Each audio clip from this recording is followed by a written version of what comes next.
freedom, man. That's what it's all about.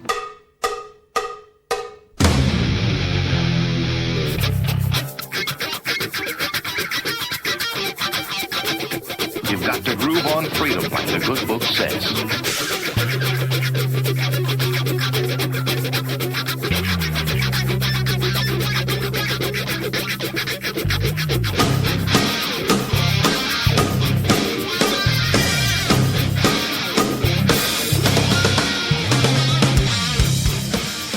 Welcome. You are listening to What on Earth is Happening. This show will discuss the topics of human consciousness, mind control, natural law, the occult, and all issues that affect the freedom of the people of Earth. What on Earth is Happening will endeavor to shine light upon the darkness of our world and to offer empowering solutions to the problems we face as humanity approaches its critical moment of choice. And now, here is your host, Mark Passio.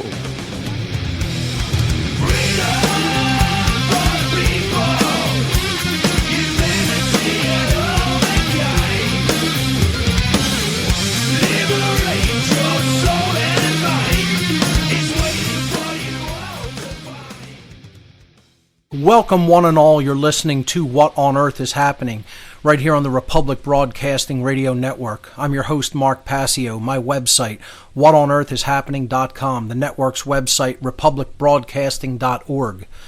Today is Saturday, February 21st, 2015. This show is, of course, live every Saturday evening from 10 p.m. to 1 a.m. Eastern Time. That's 9 p.m. to midnight Central Time.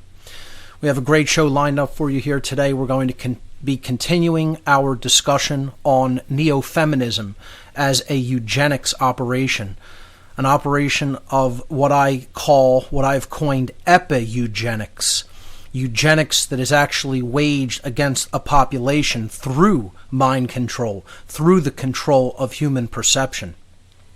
We'll be talking about some of the mind control tactics that are specifically targeted toward women in our society, as we've been doing for the past several weeks.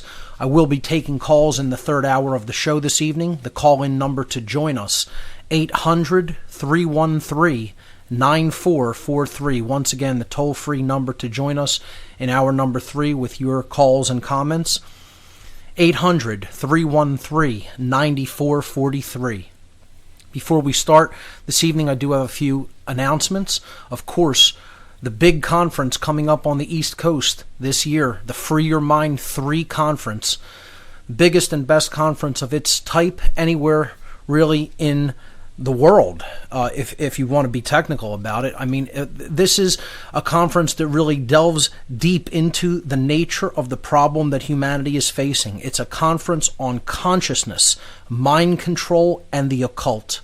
Free Your Mind 3 will be taking place April 10th, 11th, and 12th, 2015, just outside of the city limits of Philadelphia at the Sheraton Bucks County Hotel. The Sheraton Bucks County Hotel is at 400 North Oxford Valley Road in Langhorne, Pennsylvania.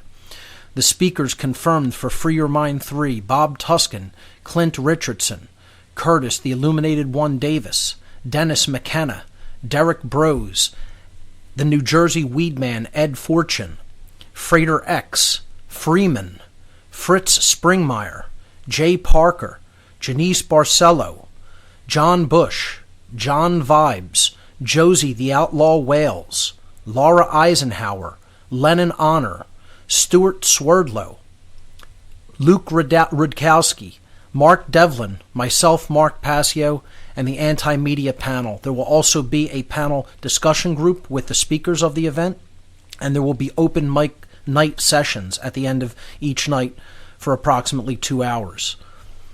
An all-weekend pass for the biggest conference of the year, only $150 for all 3 days, Friday, Saturday, and Sunday, April 10th, 11th, and 12th. The speaker schedule has been posted to the conference website at freeyourmindconference.com. and you want to go and get your tickets in advance. That's the best way that you can help support a conference of this type, is to buy your tickets in advance, as that really helps with the speaker's travel arrangement expenses, the lodging expenses, and the expenses to secure the venue. And they have a great venue this year, and an absolute dynamite lineup of speakers. So I've also been able to tell you that there will be a coupon code that will continue through the end of February. If you enter coupon code Passio into the checkout at freeyourmindconference.com when you order tickets, you can get $15 off for purchases of over $100 or more. And that special code is valid for listeners of What on Earth is Happening only, and it will be running through the end of February. So exactly 1 week from today, at midnight, February 28th, that will end. Okay, so get your tickets now, and with that coupon code Passio, Passio, you can enter that for $15 off your total purchase. So tickets are available now. Don't miss the Free Your Mind conference coming up in April 10th, 11th, and 12th, 2015. The website, freeyourmindconference.com. So I did finish editing my Second Amendment presentation video that I gave on February 10th in Philadelphia, and it is now online at both the whatonearthishappening.com website and my YouTube channel. You can see it if you go to the news section of the website, the videos section of the website. It's at the bottom of that listing if you go to the videos tab. Or you can click the second item under latest news. It says watch Mark's presentation, The True Meaning and Purpose of the Second Amendment. And I'm really happy with the way this came out. It was a short presentation, especially by my standards. I usually give much longer video presentations, but this one was just over a half an hour. I think it clocked in at about 41 minutes or so. And I think, I did a pretty good job breaking down all the different components of the Second Amendment and then reassembling it on the other side to help people understand what it was really, truly about. So you could check that out once again on the news or video section of my website or my YouTube channel, which is youtube.com/whatonearth93. What on Earth, all lowercase altogether, and just the number 93 after that. There are still What on Earth is Happening promotional t-shirts available as a gift in return for a voluntary donation to support my work. You can click the email link that is listed in the article in the top of the news section item of the whatonearthishappening.com website for more information on how to receive a promotional t-shirt. And as I said last week, I'll be making some new designs for the Free Your Mind conference. So those will be available, and I have a really nice kind of vector graphics design that I'm going to be breaking out for the Free Your Mind conference on t-shirts. So there also is a donation button on the left-hand side of the whatonearthishappening.com site. If you feel that you've received value from the information I've presented and shared here on this radio show and on my website, you can feel free to make a voluntary donation to help support my work so that I can continue it into the future. So with that having been said, let's jump into the material for tonight. Again, as we've been talking about this topic, which is a controversial one, and again, controversial just means face-to-face with change. Often it means face-to-face with dealing with something that is burdensome or uncomfortable, and then you have to confront it and deal with it in order to heal it, because ignoring it isn't going to make the problem go away. It's going to make it much worse. That's kind of how it is with this topic of the mind control techniques that are specifically targeted against one sex. It's a Hegelian dialectic. This is a fomented war between the sexes. And the dialectic, again, very important for people to understand, can work. A confrontational dialectic that is a form of manipulation, as it's been called the Hegelian dialectic in philosophy. It's been called problem, reaction, solution by alternative researchers. Only one side needs to buy into the manipulation or the lie in order for that dialectic to actually take effect, to manipulate that side, and then they attack the other side, and you're off to the races. So this is what I've been trying to explain when it comes to this. It's not about trying to further divide people. It's trying to make the people who have bought into this dialectic understand that they've been duped, they've been lied to, and by buying into it and propagating it, they're actually doing more harm to humanity and creating further division and, like I said, fomenting a war between the sexes instead of them coming together and understand the tactics of manipulation and control that have been being used against them. So that's really what neo-feminism is ultimately all about, but even more so, it's a eugenics operation, as I've been talking about over the past many weeks. Eugenics is about selectively deciding who gets to propagate their genes and who does not. And what I call the neo-feminism agenda is an example of epi-eugenics.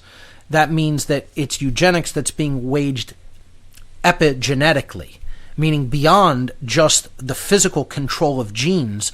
They're doing it through mind control. They're doing it through the manipulation of human perceptions. And, we've talked about many, many topics so far that we've covered regarding this concept, this topic in general. I'm going to probably either be ending it this week or next week, this topic, and then moving on to some other issues that I want to discuss. But depending on how things go with the breakdown of the topics I want to cover tonight and callers, we may wrap this topic up this week. It may go into another week. But last week we touched on things like hypergamy, which is the concept of marrying upward, or looking at a person that you're going to become involved with simply as a resource. That's really what it is about. Especially a monetary resource. The lack of true care that exists in society, the lack of care about the difference between right and wrong behavior. So many people are only interested in what a person does for money, and they're not interested in whether they really know the difference between right and wrong, and they're a truly moral individual or not. We talked about the trap of buying into the idea that the socially engineered condition of a lot of people in society, especially the socially engineered condition that a lot of women are in as a result of the type of mind control and manipulation that has been used specifically against them, does not make that they're currently engaged in behaviors their nature. It's a trap to buy into this concept that this is just human nature, and to not study social engineering and mind control as a basis for this condition. And the condition is capable of being changed if people wake up to the manipulation tactics. So, this, as soon as I hear people say, I've re-emphasized this over and over again, this is just human nature, this is just man's nature, this is just woman's nature, a red flag automatically goes up, and I immediately think the person really doesn't know what they're talking about and hasn't really done their homework, because to make that statement it's totally dismissive of social engineering and mind control to bring about that current condition. That condition can, of course, be changed. It's not just permanently set the way we are. What is pretty much permanently set as the way we are is that we were made as a programmable species. This is the true nature of a human being, and whether good programming goes into the child during the formative years will largely determine whether good output comes out in the form of behavior in that child's life. And this also can be changed even later in one's life, but it becomes more difficult because that early formative year programming is absolutely quintessential for development and what the person later on locks onto and values as real and values as good and values as important moving forward in their lives. It's very difficult to get someone out of that mindset if it's calcified and solidified over the course of their lives, and it's never been challenged. That formative framework that was laid down during the early formative years of the child. Because the mind at that age soaks everything up like a sponge, puts it into the subconscious mind, and then relies upon it moving forward. We have to understand how to get inside and unlock a lot of that content. That comes through self-introspection. That comes through working with one's own psyche. That comes through doing deep introspective work to look at the things that are amiss and awry and have been put there through programming and through trauma. And then to deal with it and say, hey, is this benefiting me? And then to say, well, if it is, then okay, keep that part. If it's not, then some change needs to be made. It's not okay to stay this way. It's not okay to just accept this as just how I am. Work needs to be done in those areas for healing and for growth, and for moving to higher levels of awareness and understanding what made things like that. And if that's not in our better interest, then we have the power, we have the capacity to change it through working upon ourselves. So, some of the topics that I want to get into this evening, well, just to recap a few more things we discussed last week before doing that. We talked about a little bit about the imbalanced ratio between men and women in the so-called truth movement. And, it's a dynamic I really wish we would see come to a level of balance by more women stepping up and, offering the truth as they see it to the wider community. It seems like this, overall, there's just this huge disparity between the amount of men who are doing this type of work and the amount of women who are doing it. And I think it has to do with the topic I'm going to start on today, which is that a lot of women in general tend to like statism. They tend to like the condition that humanity is in and don't really want it to change that much because they see a lot of the ways that they perceive that it works out in their favor, kind of like the perks of the state, if you will. And we'll get into some of those things. But again, as a somewhat of a recap, we tried to look at why there's this disparity between men and women in the truth movement last week. We'll continue that this week. And if there's any people want to call in and offer their perspective on that, I'd like to hear that.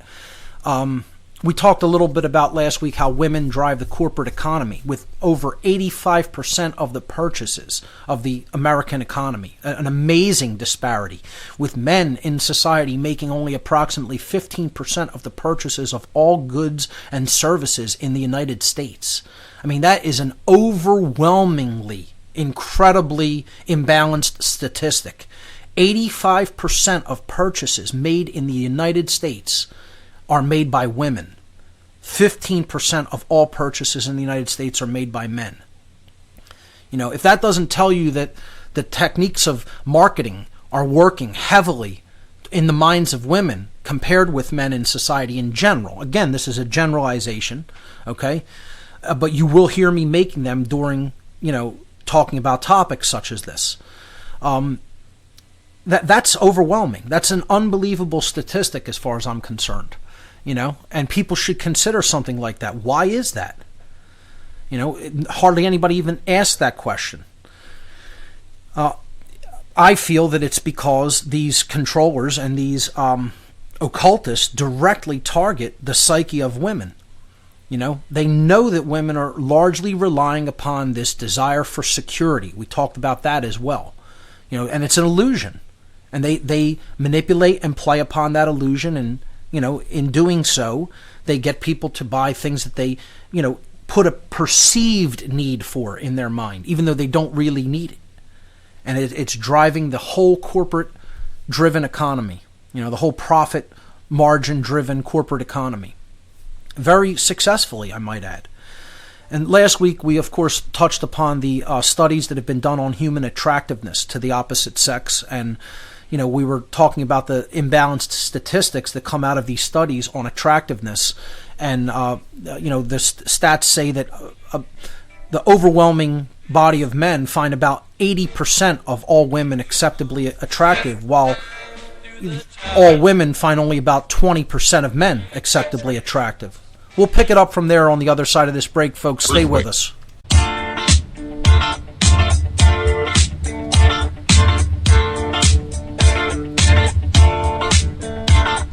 We don't need no education.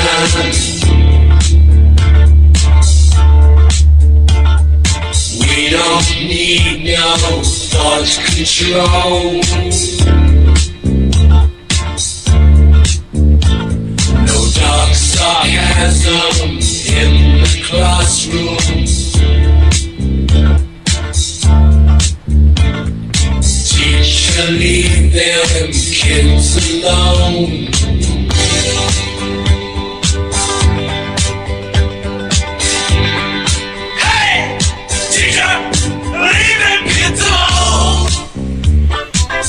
Welcome back, everyone. You're listening to What on Earth is Happening here on RBN. I'm your host, Mark Passio. My website, whatonearthishappening.com. So before the break, I was kind of recapping what we have covered, and specifically some of the topics we covered last week on the neo-feminism agenda as an operation of what I term epi-eugenics. We had looked at some attractiveness studies, human attractiveness studies, that show that overwhelmingly men find approximately 80% of women acceptably attractive, while women as a whole in general only find approximately 20% or less of men acceptably attractive.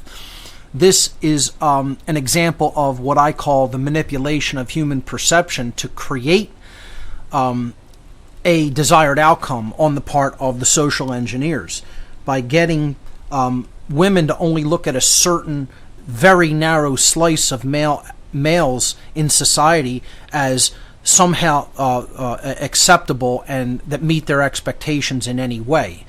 And this is a way that eugenics can actually be waged through the control of human perception itself. And we talked about that a little bit last week. We talked about how, this will allow social engineers to really control the propagation of certain types of genetics and values. It's even more important than controlling the propagation of genes is controlling the propagation of values. Because if they can condition certain people to value simply money or looks, etc., or social status, this becomes the new form of social Darwinism and social engineering at the same time. And most women don't even understand that this has been done to their mind.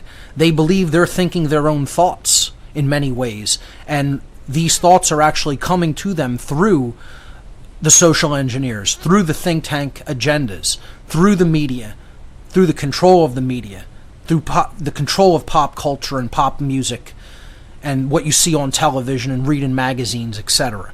It's a very tightly knit strategy. It's a very scientifically created strategy, because they understand so much about human psychology and so much about the hidden, deep-seated, subconscious motivations of people. And they'll exploit that, and they'll send that into imbalanced forms of desires and drives and motivations. They know how to manipulate those things. Not just understand how they work, but they understand how to manipulate them to bring about their desired outcome. So we talked about that a little bit last week, and how all of this is really resulting in falling birth rates really all over the world, and largely in westernized countries. Anywhere where the society has already been industrialized, etc., there's falling birth rates. They're all below 2.1, just about. We looked at America's hovering between, 1.85 and 1.9 somewhere, depending on whose numbers you look at. I've seen numbers as low as 1.84 per 2 people, which is seriously declining. But overall, if you look at the overall population of the world, especially in the Western world, we're seeing birth rates going on the downward curve as we speak. People are always talking about overpopulation, and this is a lie, because they're really perceiving overpopulation in cities, in concentrated urban areas. Almost all of the westernized countries, their population index is actually in decline. You could look this up through just type in birth rates by nation, and you'll have tons of charts about this. So we talked about that a little bit last week, and we ended up kind of talking about how there are people who historically will side with an immoral system to just selfishly reap the quote-unquote benefits of that system for themselves.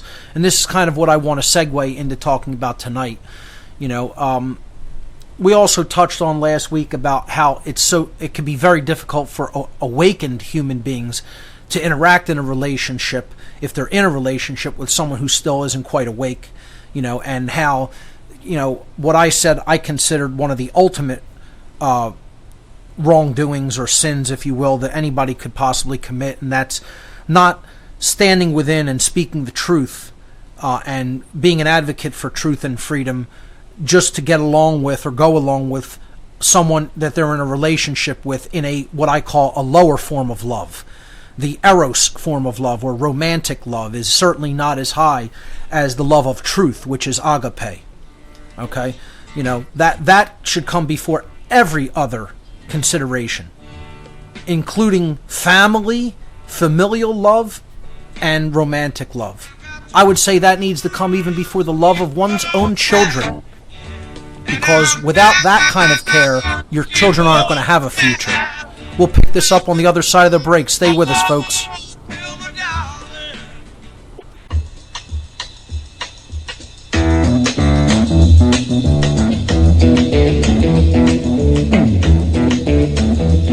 You know the day destroys the night, night divides the day.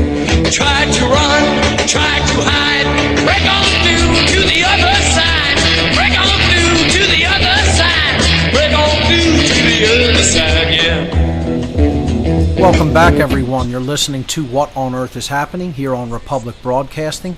I'm your host, Mark Passio. My website, whatonearthishappening.com. We're continuing to talk about the neo-feminism agenda as an example of eugenics, as an example of an operation that I term epi-eugenics, eugenics waged through the control of human perception. And I was getting ready to get into some new material. What I was talking about just before the break, I think is very important, that, care for truth has to really be our first consideration. Everything is secondary to that, because if we don't care about what the truth is, then we certainly don't care about what the difference between right and wrong is, and then we're going into a prison, because there's a law in the universe that as morality, which is built upon care for truth, increases, freedom increases. And as morality declines, which is the inevitable result of not caring for truth, freedom declines, and we go into bondage and slavery.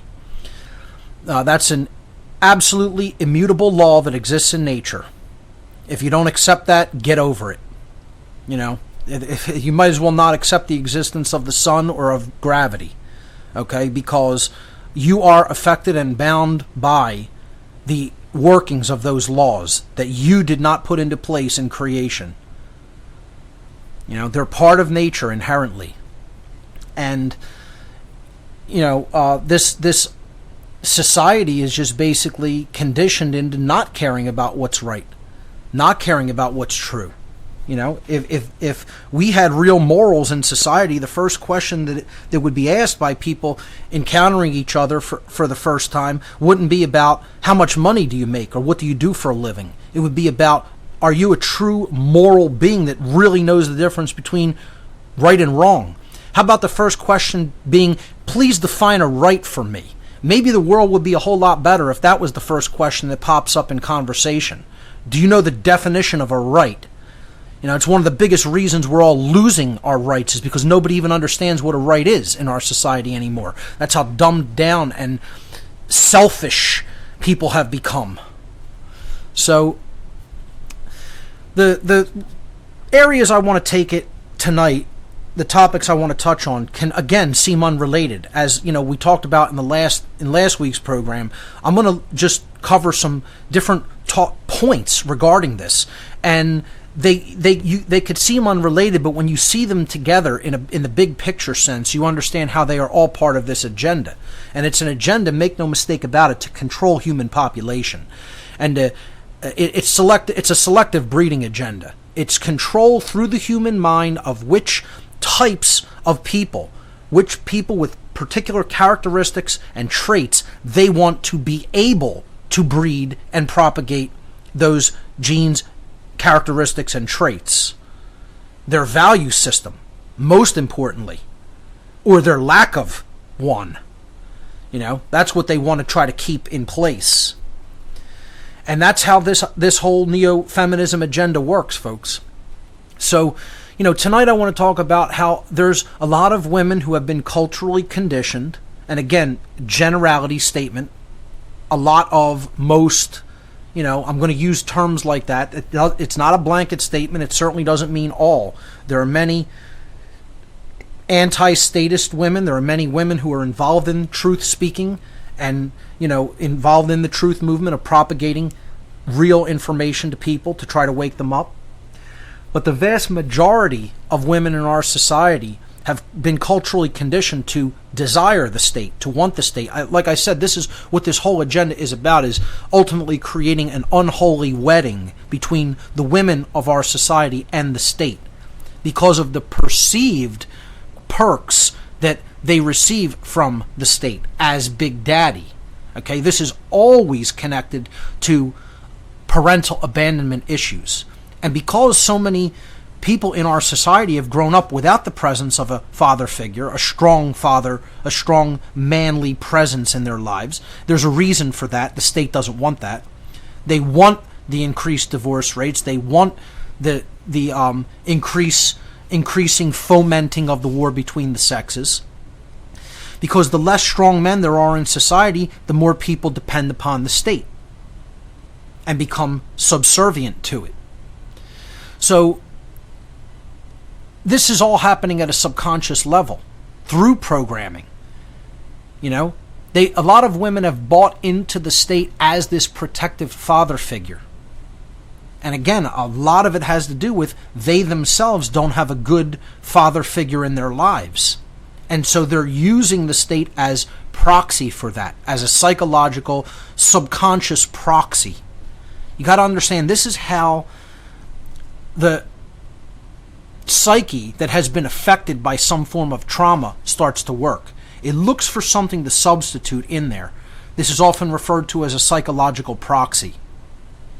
And in many, many women's lives, the state has become the psychological proxy for the strong father figure that may be absent in their lives. Or they may have a dysfunctional relationship with that father figure in some way.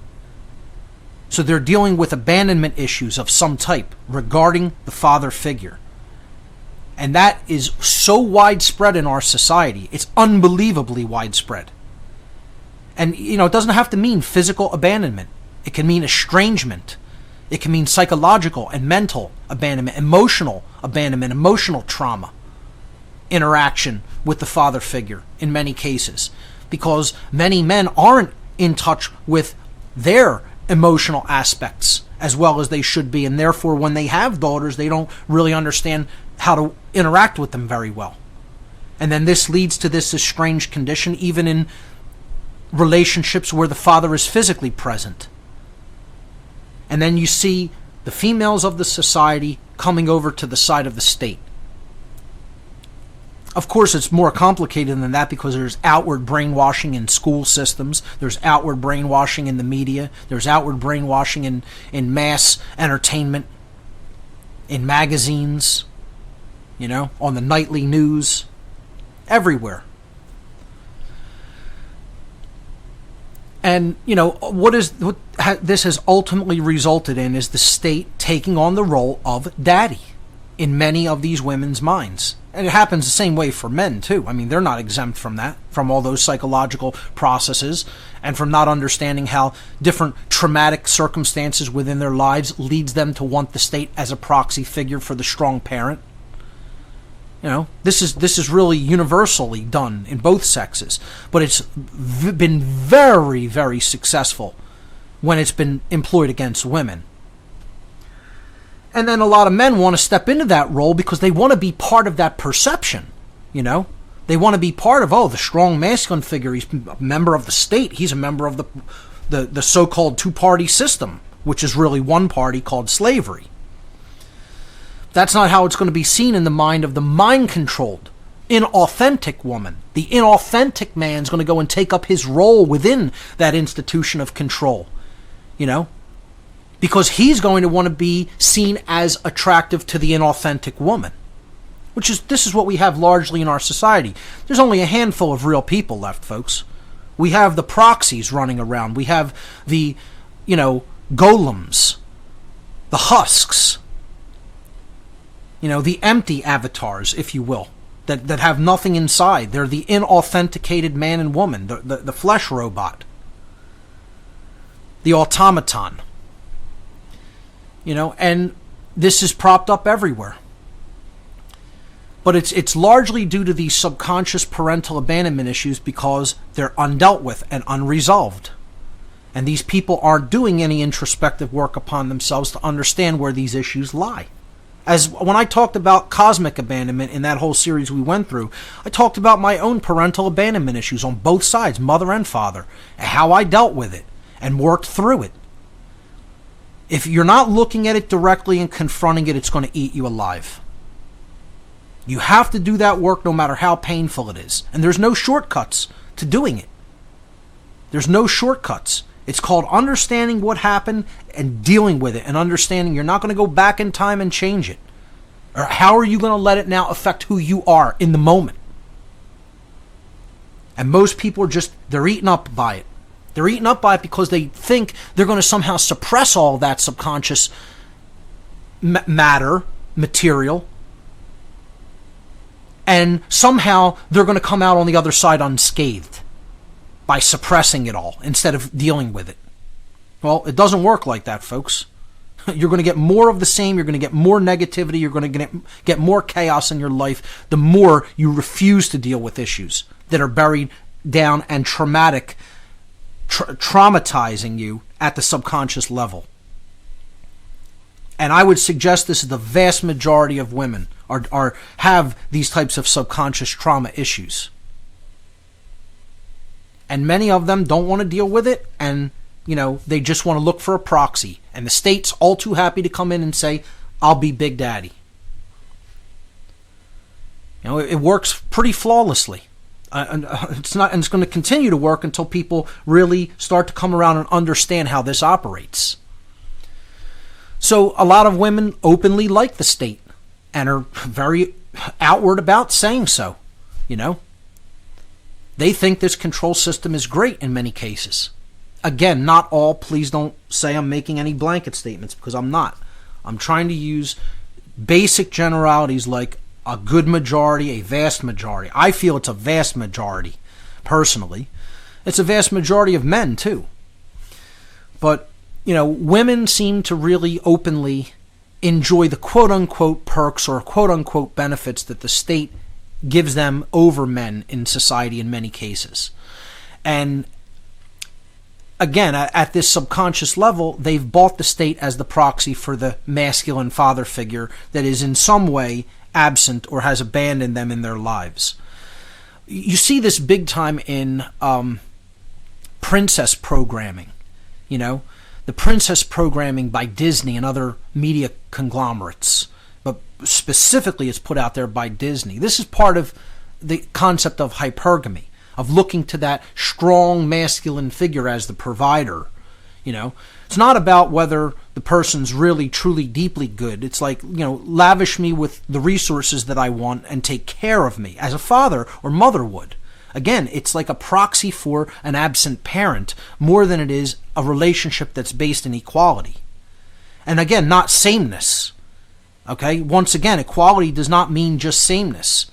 If you're thinking about it like that, you're thinking about it all wrong. That means different people bring different things to the table in the relationship, and then there's a blending there. But they're both being treated with equal fairness and equal rights. That's what I mean by equality. Equality under natural law. Equality in care. Equality in what they have as their value system. This is the familial dynamic that the controllers don't want. They want to destroy it. It's largely destroyed. Make no mistake about it, it is largely absent. And the people who awaken themselves to what has been done through this agenda are going to need to rebuild that familial dynamic. Because as long as that's destroyed, you could forget about the proper raising of children. You could forget about people truly learning morality in our society. And that's exactly where the controllers want this dynamic at. And they have it there. They have largely accomplished this. You look at how sexuality is treated, the hypersexualization of women, especially young women. in our society through advertising, through media, through pornography, etc. But then, in the same breath, they're actively discouraged to have healthy sexual lives. This whole cultural shaming of women, who, God forbid, have had more sex partners than is deemed socially acceptable. This creates all kinds of, cross confusion going on in the mind, crossed signals being sent. And again, it started when they're very young, almost pre-pubescent years. And you see in media and advertising this sexualizing of women and boys as well, of girls and boys that are very young, even pre-pubescent.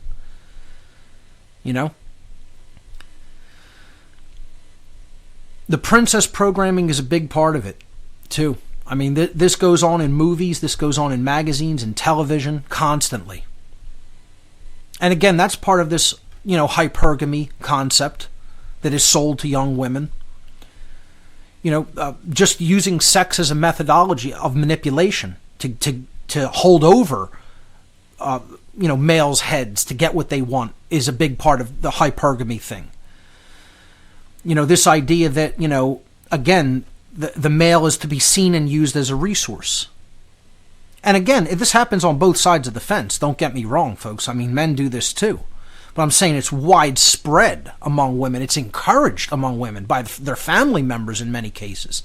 I mean, I know this is encouraged within my family and other friends' families that I've spoken to about it. They're very open and saying, yeah, that's how, parents tell their female children to be in many cases. In most cases.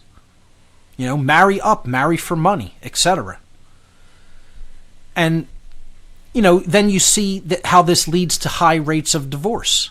And you see that divorces are largely initiated by women, almost entirely, actually. I mean, the numbers back in the early 2000s were that almost 80% of divorces were initiated by women in our society. And that was in the early 2000s. I don't know exactly the number that it stands at, but I guarantee you it's over 80%. Over 80%. And this is all because of this mental programming that goes on.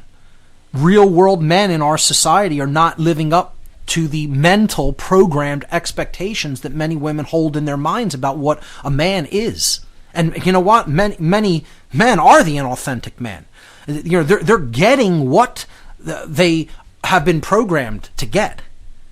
And women don't see this. They've been conditioned to want these doormats, and then when they're getting these doormats and they're not living up to their expectations as a quote-unquote man in her mind about what she's been told that a man is, then, they don't want to continue in the relationship in many cases. And in many cases, it does become an abusive relationship. A lot of times because of the dynamic of how valued money is about everything else within the relationship. And these are going to be unpopular things for people to hear. I'm trying to explain to you how these mind-controlled dynamics are going to work to create a totally destabilized society so that controllers can come in and easily mop up the remains. And we'll continue on these topics on the other side of this break. Ladies and gentlemen, you're listening to What on Earth is Happening here on Republic Broadcasting. We'll be right back.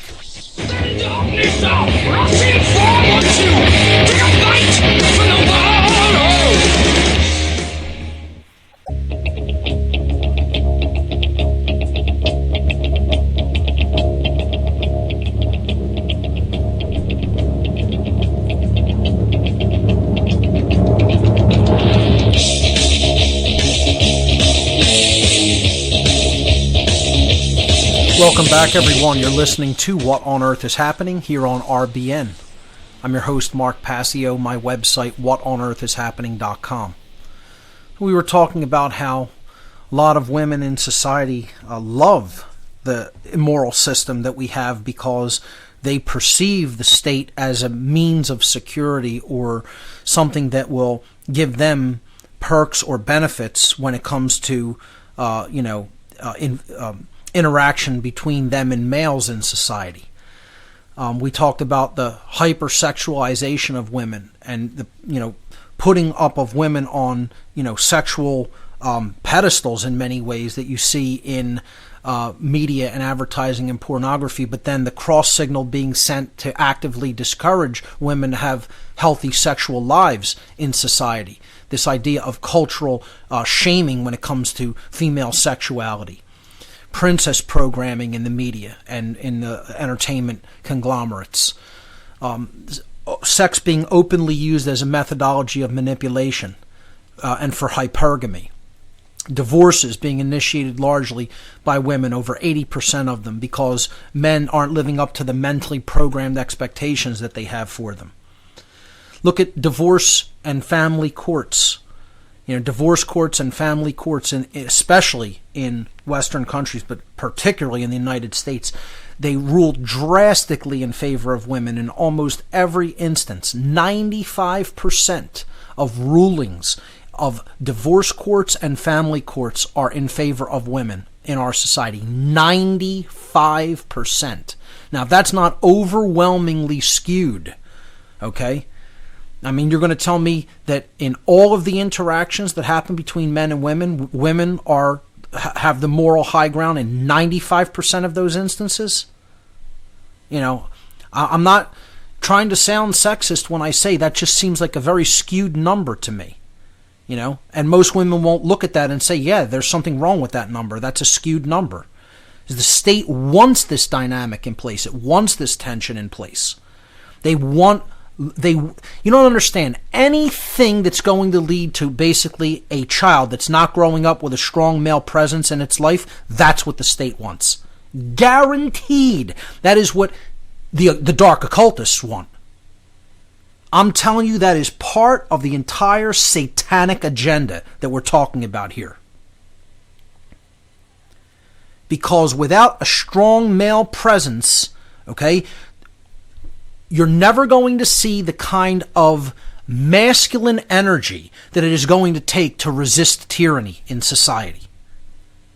That's what all the religion is about. That's what all the whole monetary system is, to suppress that and emasculate the male and make him into a corporate slave in a noose called a tie. Okay? Have all that, any kind of rebellious angst stripped out of him. Let's redirect all that to football. And looking at our tribe of our team as our identity, our self-identity. I was watching a video the other day. A male child, maybe about 6 years old, literally crying tears, big crocodile tears, streaming down his eyes into his cereal as he's sitting at the table eating a bowl of cereal. Okay? Videotaped. This is being videotaped by his mother. Okay? Who's trying to comfort him instead of telling him what a complete clown he's being. I don't even care if the child was 2 years old, okay? I would never feed into the kind of delusions that I was seeing in this video. Maybe I'll post it with this podcast, I don't know. But he's crying about the Seahawks' loss in the Super Bowl. I guess the family's from Seattle. And when he was asked, how are you feeling about their loss? He said, I feel like nothing.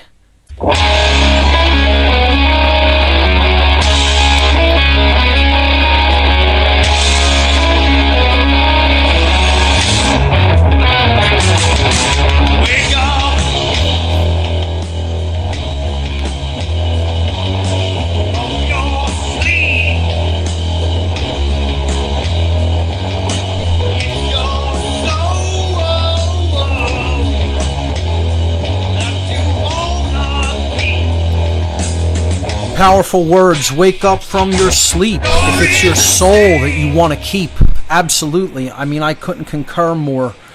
That's what's required on the part of humanity, because we are losing our soul. As I was saying in the segment just before this last break, I was looking at a video, a child crying in his bowl of cereal in the morning because the Seahawks lost in the Super Bowl. And his mother's videotaping this and asking, how are you feeling? And he says, as he's weeping uncontrollably, he's saying with this face, with his lips pouted out, like, I feel like nothing. You know, that's how culturally conditioned already at that young of an age, at about 6 years old or whatever he was, okay, that your identity is to be wrapped up in your team, in your tribe. This is how inauthenticated they already have a 6-year-old boy. Wonderful job raising that child, Mom and Dad. You did so well. I mean, you got a broken golem probably just like yourselves on your hands, whose entire identity is wrapped up in a football team. And he's saying because they lost, he feels like nothing. He feels nothing. Yeah, he's on the road to greatness in society, let me tell you. You know, but that's the par. That's par for the course, folks. That's the standard that we're dealing with right now. And that's everywhere. Everywhere. And because we're raising children like this, in the aggregate sense, you know, the general population is raising people like this, that's why we're going deeper and deeper into slavery. See, people think making men weak like this, or somehow emasculated like this, or having all their identity wrapped up in you know, the identity of collectivism, the identity of the state, the identity of the tribe, you know, they think, oh, that's going to somehow only weaken men. No, as men are weakened, the entire social structure is weakened. Cohesion between men and women are weakened, and as a result, women are going to suffer the consequences of that as well. And largely, they're going to suffer the consequences of that through the tyranny of the state. Because there's not going to be any strong male figures to resist that tyranny, that mind control, that brainwashing. Or any of the masculine energy is going to be funneled into the state. And all these mind control zombie flesh robots called police and soldiers, you know, are just going to enact that tyranny out onto the public. And you think women are going to be somehow magically exempt from that? They're going to be the hardest hit people. Bet on it. Just don't take my word for it. Just historically look at what happens to women in a society that has descended into tyranny. You know, they think they're going to receive any protection from this mechanism? Quite the opposite. It's a joke. This whole agenda of neo-feminism is a complete joke, and it's totally anti-woman. It has nothing to do with women, feminine superiority at all. It's the destruction of the female, just as much as it is the destruction of the true male. You know, one other thing I want to bring up when it comes to this dynamic of driving a wedge between men and women, well, you know, so we talked about a lot of the perks that women see as perks or benefits from the state, why many of them will enjoy its continuation, you know, the continuance of the life of the state in general. But, I mean, we can see it's operating as a eugenics weapon. The neo-feminism agenda is already in place and operating in the Western world as a eugenics weapon. This is evidenced by the falling birth rates in just about every westernized country. But I think, you know, they're ramping this into higher gear now with the advent of social media over the last many years. Okay? I mean, within the last, you know, less than 10 years, I'd say really within the last 5 or 6 or 7 years, when social media started coming up, you see a very drastically different dynamic between men and women playing out in society. People think social media is actually, you know, they tend to think that it's actually kind of like bringing people closer together by letting them share all this stuff. In reality, I feel that social media has acted as a divide between people, a big divide between people. And then they're coming into like just isolated little pockets of people who just talk to each other, you know, and ignore everything else. It's putting people in bubbles. But one of the other things that I think it's doing throughout society, dynamically, is it's helping to drive a deeper wedge between the sexes. It's fomenting the war between the sexes at an even greater, more accelerated pace, at a greater level, and a more accelerated pace. And I'll explain how I feel it's doing this. Before social media, people interacted publicly, in person. Imagine that. You know, they went places and did things together. Now, everything's on this virtual screen that is, people are just tapping away, saying nothing 99% of the time. Okay? And it's like they're not even interacting in real life anymore. And this has actually really created a very wide split between men and women and how they see social media. And I've brought this up to some men, and I've brought it up to some women as well, and you can see how there's a completely different attitude about this between men and women, and how women like how it functions, and men somewhat like how it functions, but then when they see what it's actually causing socially, they'll seem to agree, yes, there's a point here that this is socially divisive, and they'll go, oh, aha, they might have an aha moment and realize, what you're talking about. But even if women do see the point that you're trying to make, they don't seem to care. They like it the way that it is because, again, it works out like a benefit or a perk in their favor. And there you just have the concept of satanic thinking. When something is being used to socially divide, people don't care whether it works out, whether one group is hurt if it works out in their favor, And this is the concept of the state, too, being seen as somehow good, or that should be there, or that should be present, because as long as something works out in their favor, forget the other person who's harmed by it. Forget the violence that's inherent in that system. I'm not saying there's violence inherent in social media, but there's certainly divisiveness inherent in it. And, when you bring up the way that it's been dividing people through keeping them apart, through, basically women can use these social media and dating sites kind of to just garner more and more attention for themselves. And then, kind of almost like a grocery list or, a shopping line item, have a whole bunch of things to choose from, a whole bunch of men's interests to choose from. Whereas social media does not work out that way in most men's favor. And, this has actually made women even more completely radical when it comes to what they see as somehow acceptive, attractive, etc., appealing. And it's the continuation of the type of princess programming that you see in Hollywood movies through Disney.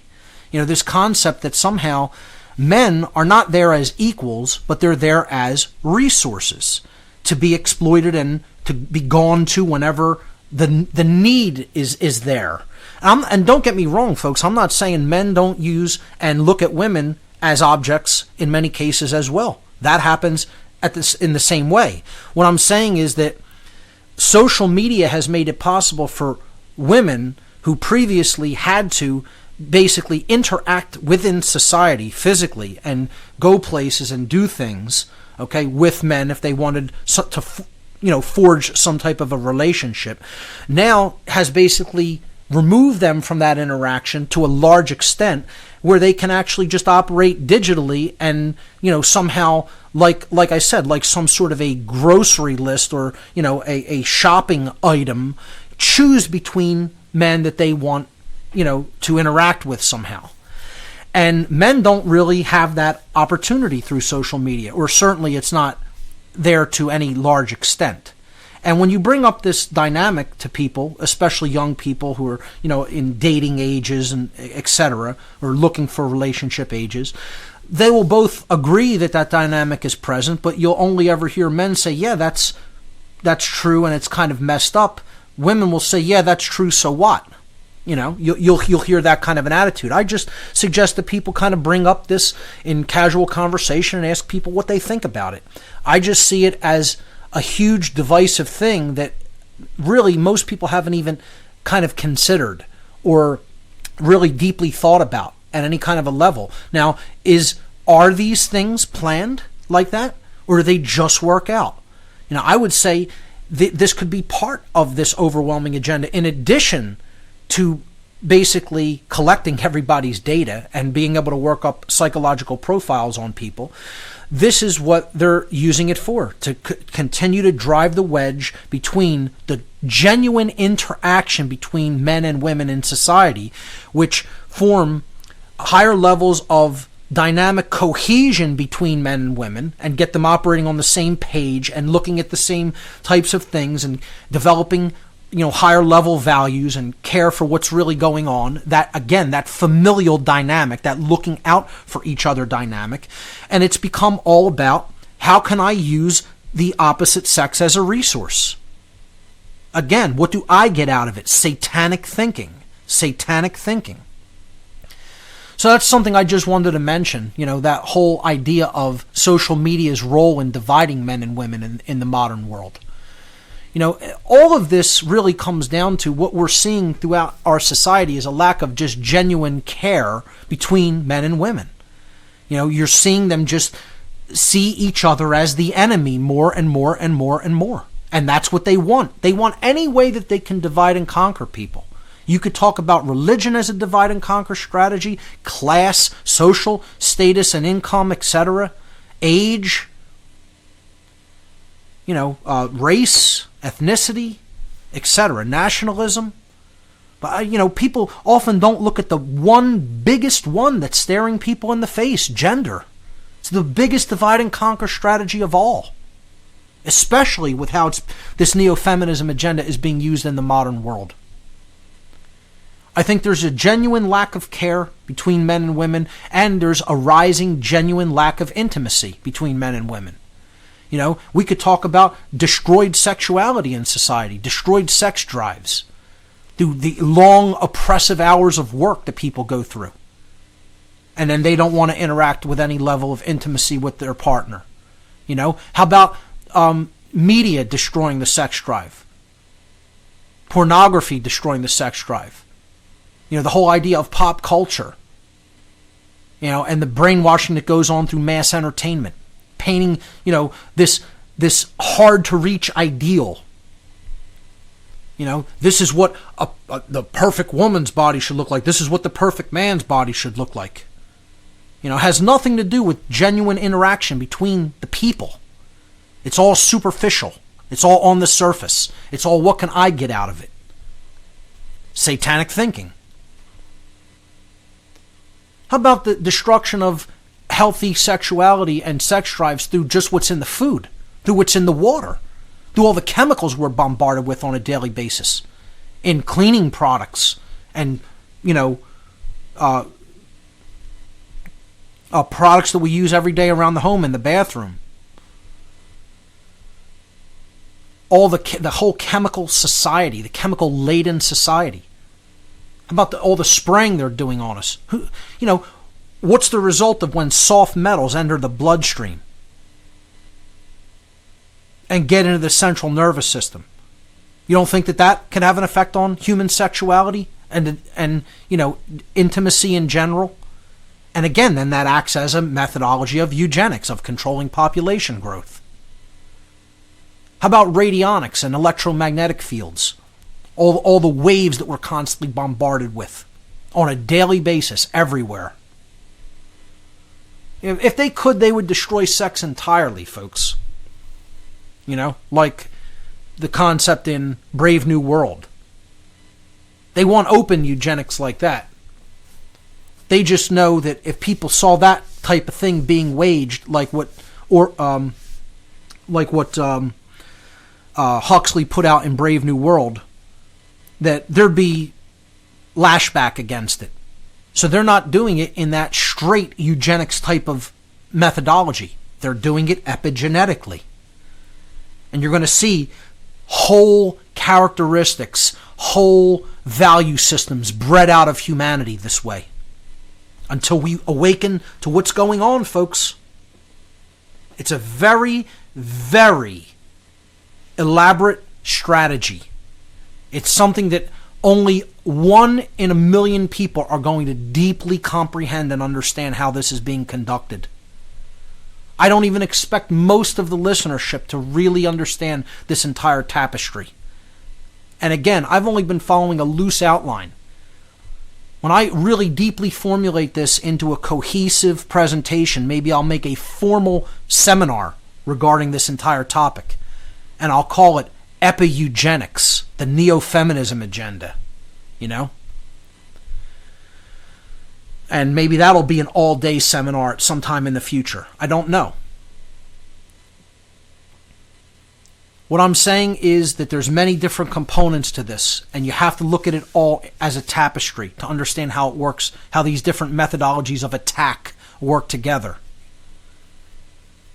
So many ways they're destroying sexuality and intimacy. I mean, you just look at what's going on in Japan right now, folks. I mean, I don't know how many people are aware of this, but I've read many articles about that there is an actual crisis. They're calling it openly an intimacy crisis in the country of Japan right now.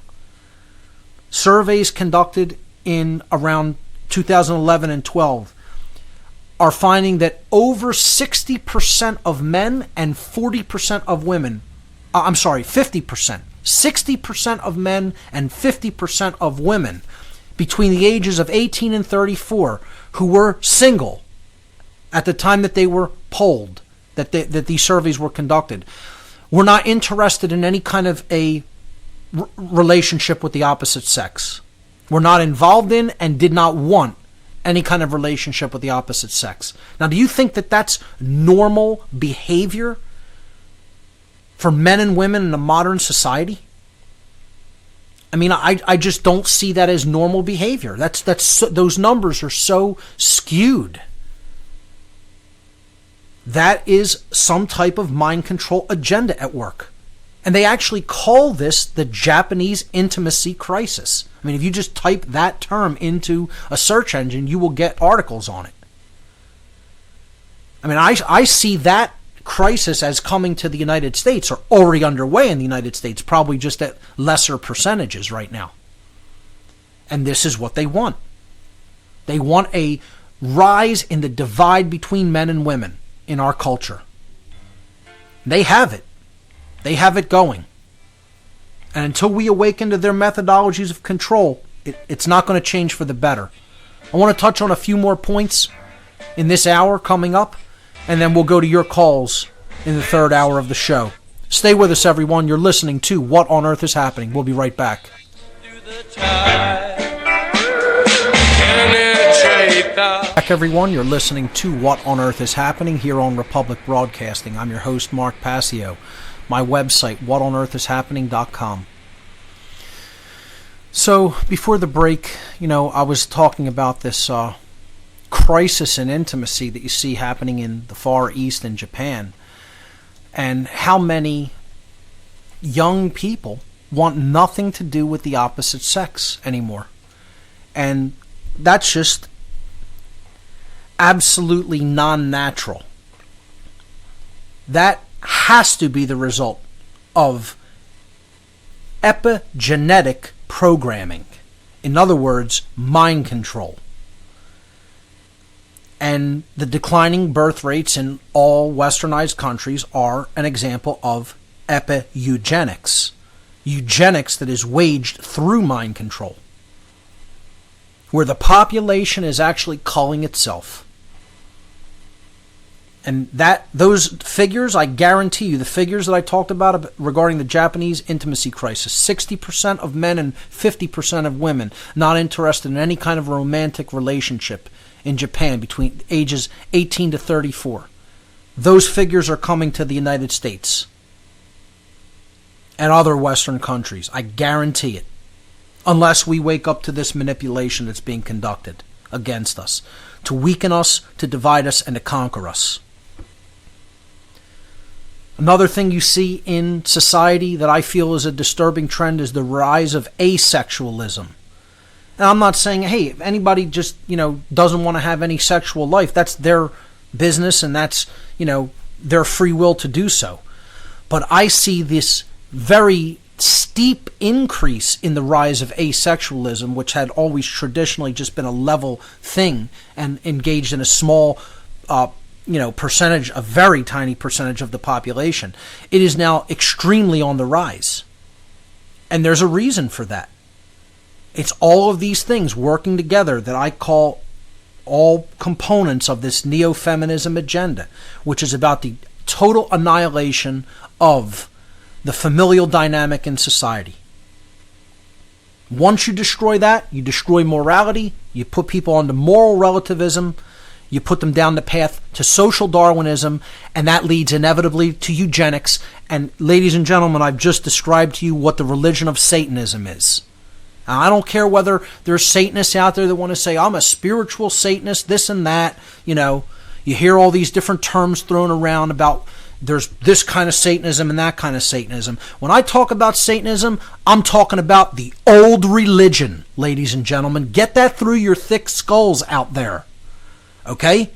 I'm talking about the ancient hidden religion of slavery, of the perpetuation of slavery and the keeping of the human animal as a slave. That's the religion I'm referring to. Okay? So everybody wants to rebrand everything and call it the same name. You want to call what traditionally the religion of Satanism, which doesn't have to be called Satanism. Okay? I don't care what you call it. It's the old dark occult religion, period. The old hidden exploitation of the human psyche and the laws of nature. If you have that knowledge and other people don't, I call that Satanism. And I call the tenets of only caring about yourself and not caring about what's true or right, not thinking or accepting that there's a true difference inherently between right and wrong behavior, thinking that it's okay for the people who are the most ruthless in society to somehow come on top and rule over other people, as long as we get ours, and who cares about the suffering of other people. And the last tenet of, well, if we're in that position of rulership, well, let's control who propagates their genes and who doesn't, or in other words, who lives and who dies, which is called eugenics. These are the general tenets of the old religion. I don't care what name you want to slap on it. Call it Atonism, call it, dark Luciferianism. I don't care what name you put on it. It doesn't make a difference what name you give it, as long as you understand what it does and what its tenets are. People get too hung up on labels, and then they want to argue. It's like saying, what is Christianity? Well, 10,000 Christians are going to come together and disagree over what Christianity really is. Because there's so many different forms and flavors of it. Understand that when I'm talking about the neo-feminism agenda, I'm talking about it as an extension of this old religion, which I call Satanism. It is a satanic agenda without any question in my mind. And radical forms of it are coming up that are just openly espousing misandry in our society, the radical hatred of men. We'll pick up that thought on the other side of the break, folks. Stay with us.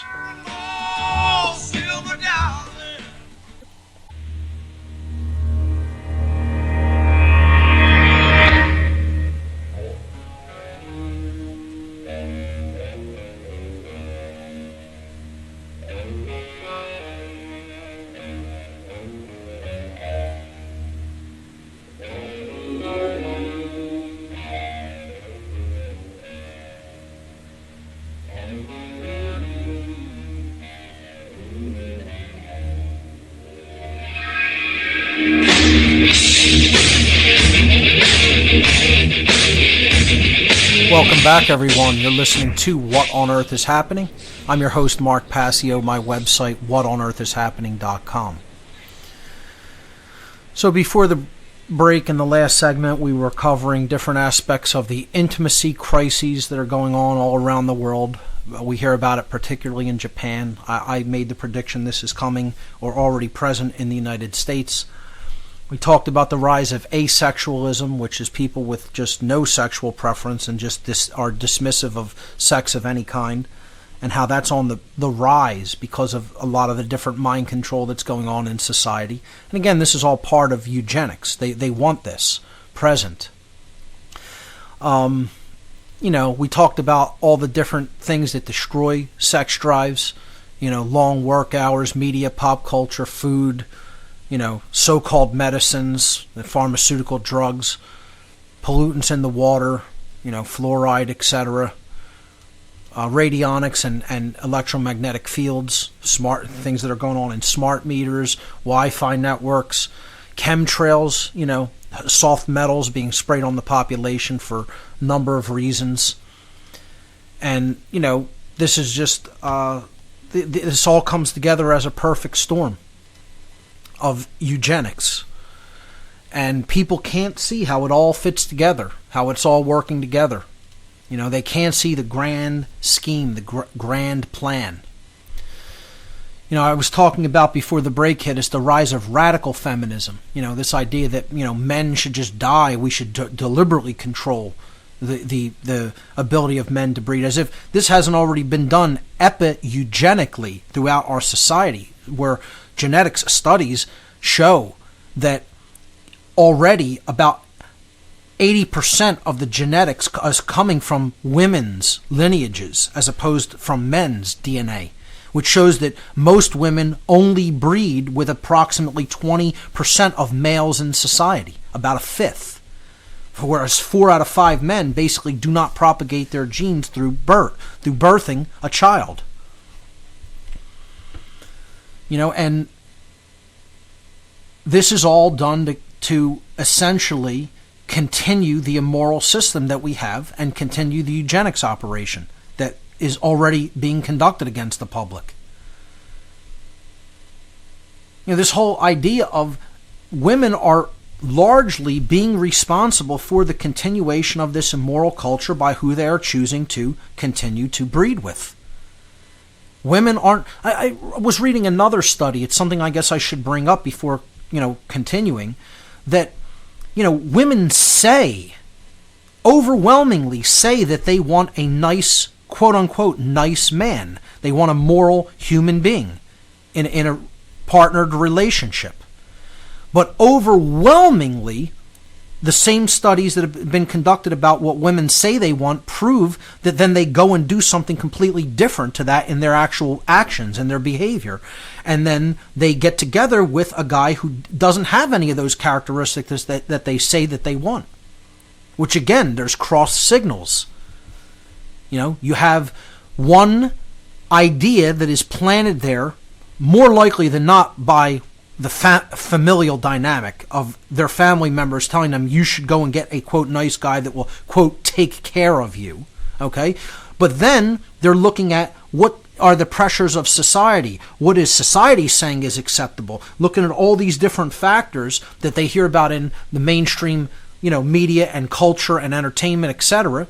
And then they go out and pick probably the most immoral, the most ruthless, the one that will accept the chains of the state the most, just to get over on somebody else and make as much money as he can, regardless of what industry he has to go into or how immoral the profession that he has to go into is, just to be considered attractive or desirable by the inauthentic female in our culture. See, it's a feedback loop. The inauthentic female desires the inauthentic male, so more men step into the role of being the inauthentic male. And this is why women have a huge, huge say in the outcome of humanity. Probably more so than men do. Because they get to decide what's the next generation going to be like. Am I going to hold a value system within me that is genuine and true and real and is based on truth and freedom? Or am I going to hold a value system that's all about money and gain and ultimately Satanism? Because that's where we have it right now, folks. Most people are Satanists. I don't care who that offends. The vast bulk of the human population are satanic in their mindset.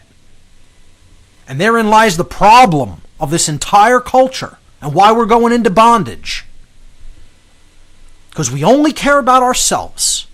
We don't care about what's going on in a wider sense. You want to know what Satanism is? I keep telling people, it's waking up every day and never considering anybody but yourself. You think about your own crap.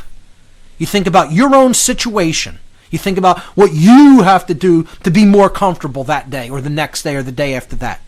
You don't care about justice in the world. You don't care about rights, human rights. You don't care what's going on globally.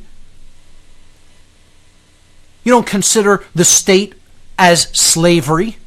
You don't want real freedom. You don't want to know anything about that because that involves deep learning. That involves true care. That involves real introspection and changing your own mind, changing your own thoughts, which is the solution.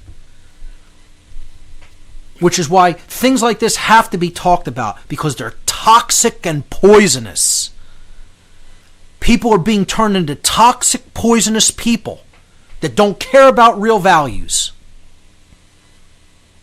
And as a result, what are those, specifically those women doing? They're going out, they're breeding with the same kind of man that they've been breeding with that has made the world the way that it is. And they keep doing it.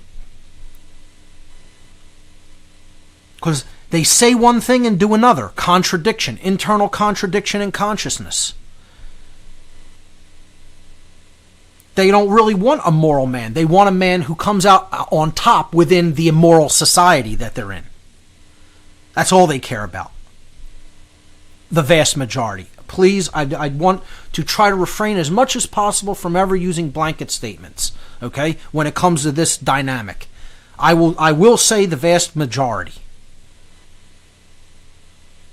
And hey, are the vast majority of men any different? They'll go into these immoral institutions just to make money to appeal to, the opposite sex. They don't care about what they're doing.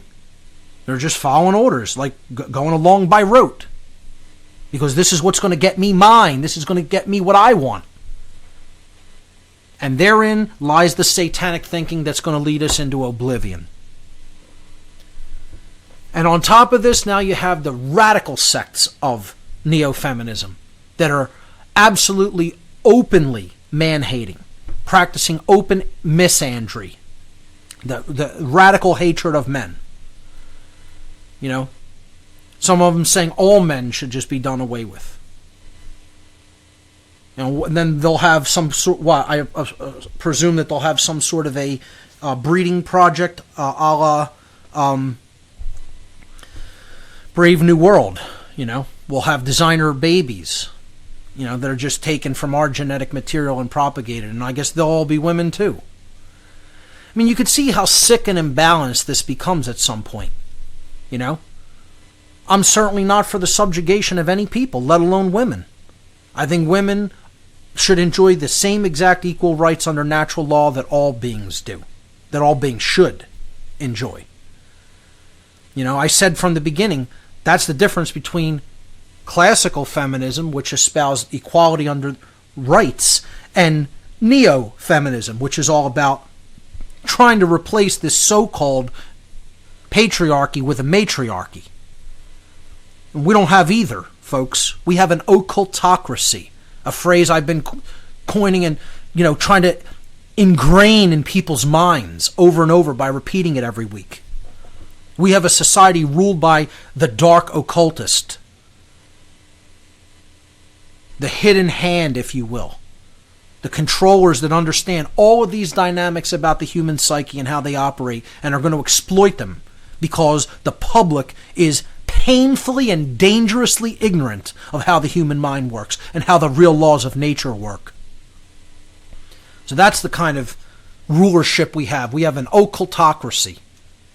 And you want to know what neo-agenda it ultimately leads to? Neo-feudalism, which is what we're already in, folks. We're already in a neo-feudal society. That's the only kind of government there is on the earth, is feudalism.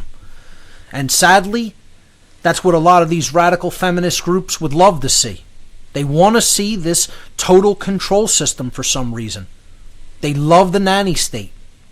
They think somehow it's strength when in fact it's total chaos and destruction. And the only way we're going to help heal this divide is to bring these attentions to the fore. We can't keep staying silent about these things. We have to put them up in people's faces and talk about it. It's not going to be healed through silence. So, I mean, those are the basic issues and dynamics that I wanted to bring up regarding this topic. I'd like to talk a little bit about the reactionary movements that are going on regarding the whole neo-feminism agenda, because, of course, with every action, there's going to be an equal and opposing reaction. And again, many of these just set the stage for confrontation and a further divide and war. That's what they want, war between the sexes. You can't understand. You have to understand, that's all these people want. They want division and war. That's it. They want to continue to suck off of that energy. Because as long as people are divided and at war with each other, they're never going to understand the predator, the mindset of the predator that's already exploiting and preying upon them. I don't understand how people can't grasp that. So you have the men's reaction movements to the neo-feminism agenda. You know, men's rights activism in general, MRA. And then you have other groups that identify as MGTOW or MGTOW, which stands for, MRA stands for men's rights activism, and then MGTOW stands for men going their own way, which is a men's, I would call it a reactionary movement against the neo-feminism agenda that is about totally cutting off from interaction with women. Men's rights activism largely points out some of these things that I've been talking about over the last many weeks and wants to try to bring some more education and discussion to the fore regarding these things. But again, it's very, both of these seem to me to be very incendiary. I've tried to take a more balanced perspective and not try to foment a further war, which is why I would say I would not consider myself a member of any type of reaction movement such as that. I consider myself an individualist who, studies these dynamics and makes up my own mind about them, and then tries to explain to others how these dynamics are really working in society. I think getting involved with any particular group is probably the wrong answer. I'm not a collectivist in general. In what I consider my nature, I don't see myself anymore. Maybe I once did, so I shouldn't say it's my nature, but I've changed my condition, let's put it that way, to wanting to be involved in groups, to, working on my own, and I will work with certain groups of people if I feel their intent is, pure and well-founded. But I just, don't consider myself a group joiner anymore. I think I learned my lesson on why it's probably a bad idea to get involved in group dynamics, period. Okay? So, you could look at some of these movements and you do see some misogynistic tendencies or outright misogyny within them in some cases. And that's because you're going to get radical people involved in this because it's such a controversial and hot-tempered topic to begin with in most people's minds.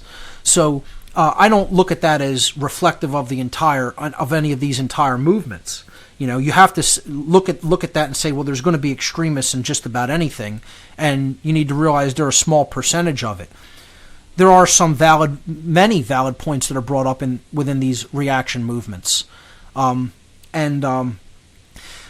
of the solutions that they bring up, which I don't really think is a solution, is the idea of just completely separating from interaction with women. I think that's going to largely, I understand it as a defensive mechanism. I can understand it. Hey, if they perceive they're being traumatized by this agenda, they're going to say, let me shut down and not have any interaction. But is that really the solution? I can understand why that is proposed as a solution, but are you really changing anything as a result of doing that? That means you're not going to be interacting with any of these people. They're still going to be under the influences that they have been, all the pressures of mind control and cultural engineering and social engineering, okay?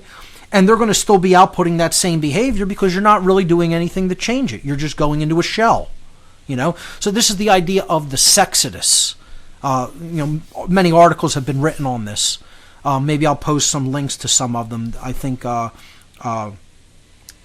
was a good 2-part series by, I think it was an InfoWars reporter. I think it was Paul Joseph Watson. I'm not 100% certain, so don't hold me to that. But I'll look up some good articles on this concept of the sexodus, the dropping out of society by the American male, and really the male everywhere throughout the world, because they see that modern females have become so, I guess, mentally weakened in their in these different forms of social engineering that have been done to them. But many of them don't even understand that it's been done through social engineering. Again, where a lot of these groups fall into is that this is just the nature of women, which I see as the greatest danger within those movements.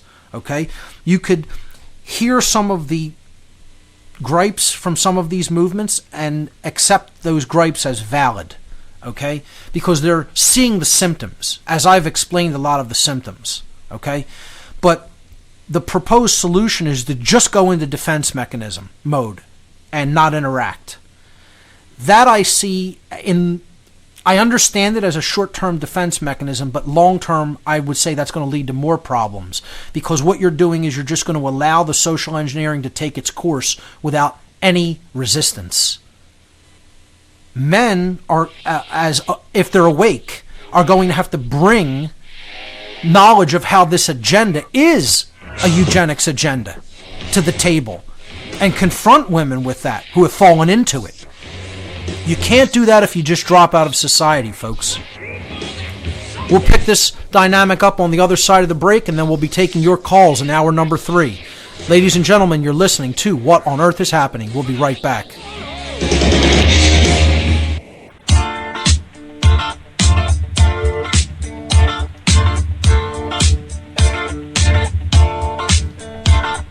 We don't need no education.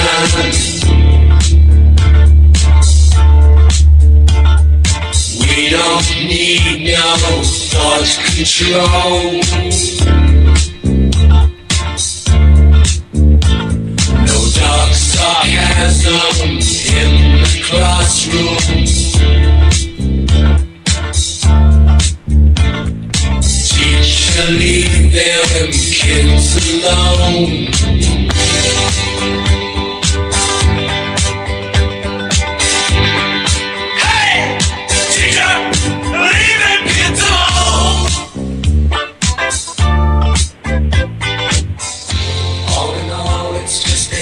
Welcome back, everyone. You're listening to What on Earth is Happening here on RBN. I'm your host, Mark Passio. My website, whatonearthishappening.com. So I'm kind of wrapping up the neo-feminism agenda topic, and maybe I will continue this next week. Maybe I'll do an all-call-in show next week on this to let people air their comments or questions or concerns. But I feel like I've touched on most of the topics that I want to touch on, and I left on that note of the whole MRA and MGTOW movements as what I consider kind of reactionary to this, understanding a lot of their concerns that they bring up, recognizing that many of them do see the symptoms of what's happened in the social, socio-sexual divide between the sexes in our society, but many of them incorrectly ascribing this to quote-unquote human nature or quote-unquote female nature, which is absolutely the deepest trap that one could fall into when approaching this topic in general. Almost overwhelmingly, you do not see people within these movements as being spiritually awakened. They are very left-brained. They have a lot of knowledge and information about what has gone on, but many of them are of this total left-brain scientism religion that will not allow them to see the nature of the control system that really is in place occultically. Even many of them are anti-state and have understood the violence that's inherent in statism, but yet they still don't see that as connected to morality, and don't understand the nature of objective morality, certainly don't understand natural law to a deep extent, and most definitely do not understand the occult aspects of the control system. And that's the number one thing. If you go back to my Streetwise Spirituality seminar, which I wish a lot of people within these type of movements would look at, the very first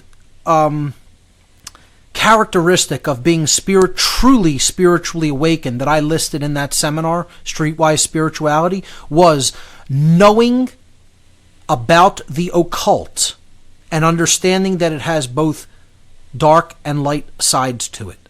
That was the number one criteria for being truly spiritually awake. Out of all the other possible things that it means to be enlightened or awakened, that was what I listed as number one, as the most important characteristic. And everywhere I look, it always comes back to that one dynamic, ladies and gentlemen. Always. The people who are deeply awake, who are truly awake, understand the occult. I'm not saying they have to be practicing occultists, okay? Hear what I'm saying, not what you want to hear in what I'm saying. I'm saying they know of the existence of occultism. They know what it is. They know how it's used. That's the difference between the people who are truly awake and the people who think that they're awake. So I just want to wrap up a few things about this on the other side of the break, and then we're going to be going to your calls. Toll-free number to join us, 800-313-9443. We'll be right back, folks. Don't go anywhere.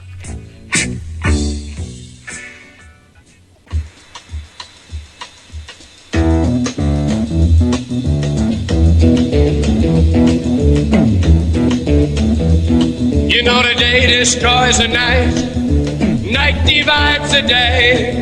Try to run, try to hide, break on through to the other side, break on through to the other side, break on through to the other side, yeah. Welcome back, everyone. You're listening to What on Earth is Happening. I'm your host, Mark Passio. My website, whatonearthishappening.com. I think the final thing that I want to wrap up on, the final note I want to wrap up on this topic is, in these reactionary movements, the biggest danger is to think that this is all female nature and to dismiss the influence of social engineering and mind control. The people within these movements have to become deeply awoken spiritually and understand the nature of the occult forms of mind control that have been used against our society.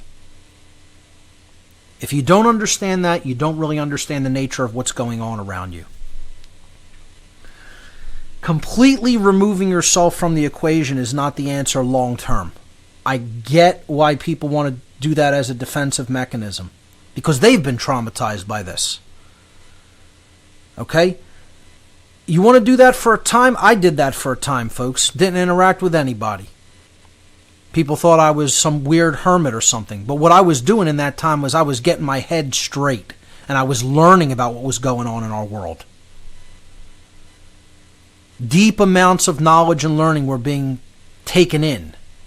And then I had to make the decision to do something with that knowledge. That's not where it ends, that's where it begins. What you have to do is get in there and confront people. Explain this, not stay silent, not stay hidden, not stay to yourself. You need to put yourself out there in the world if you want to make it better. You got to get involved. They're playing their dark, sick, twisted game that leads to eugenics and the destruction of human freedom. We have to get on the battlefield and play the real game of awakening the human mind to the truth, to true care and to right action. That's called the great work. And it involves courage. It involves persistence. And it involves real care for all. It involves understanding that this is not human nature, what we are experiencing. This is the deeply mind-controlled human condition. And I think that's a good place to leave this topic at. Except for, of course, we'll be exploring it more in the calls that I'll be doing in this hour. And I think next week I'll do an all call-in show on this very topic for anybody that has any further questions, wants any clarification, wants to ask about any resources or just air out whatever concerns or comments that they have. It's good to, from time to time, just do an all call-in show. So maybe I'll do that next week. And again, as I talked about on previous shows, after wrapping up this topic, I'm going to go back into exploring gun ownership rights and why it's so important, and how there's still so many people in the world that don't understand why it's important or refuse to acknowledge it because they're too absolutely sickeningly right-brained. They're not in a balanced state of mind. It's bad to be totally left-brained and be a dominator, but it's also bad to be completely right-brained and to not want to stand up for yourself through self-defense. Enlightenment is about the two pillars, the non-aggression principle and the self-defense principle, combined.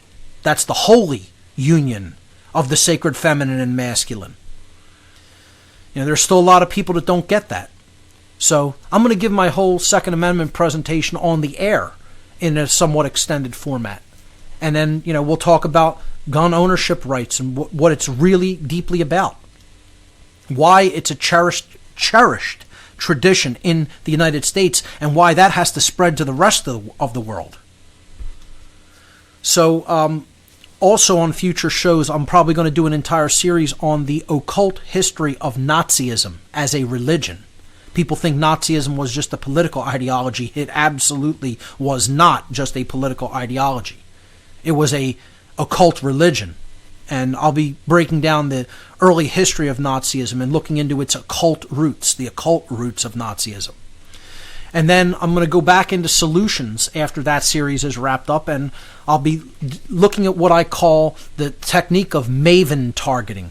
This is identifying the people who have the most influence in any given sphere of influence, like a familial dynamic, a workplace, a grouping of friends, etc., and working on that person to try to influence their thinking so that they, as the maven or the one who the whole group seems to listen to and take their advice from, will propagate those ideas. And then maybe we'll be making more headway instead of just trying to target random individuals to wake them up because we seem to care about them. They might not have maven value, as I will explain on coming shows.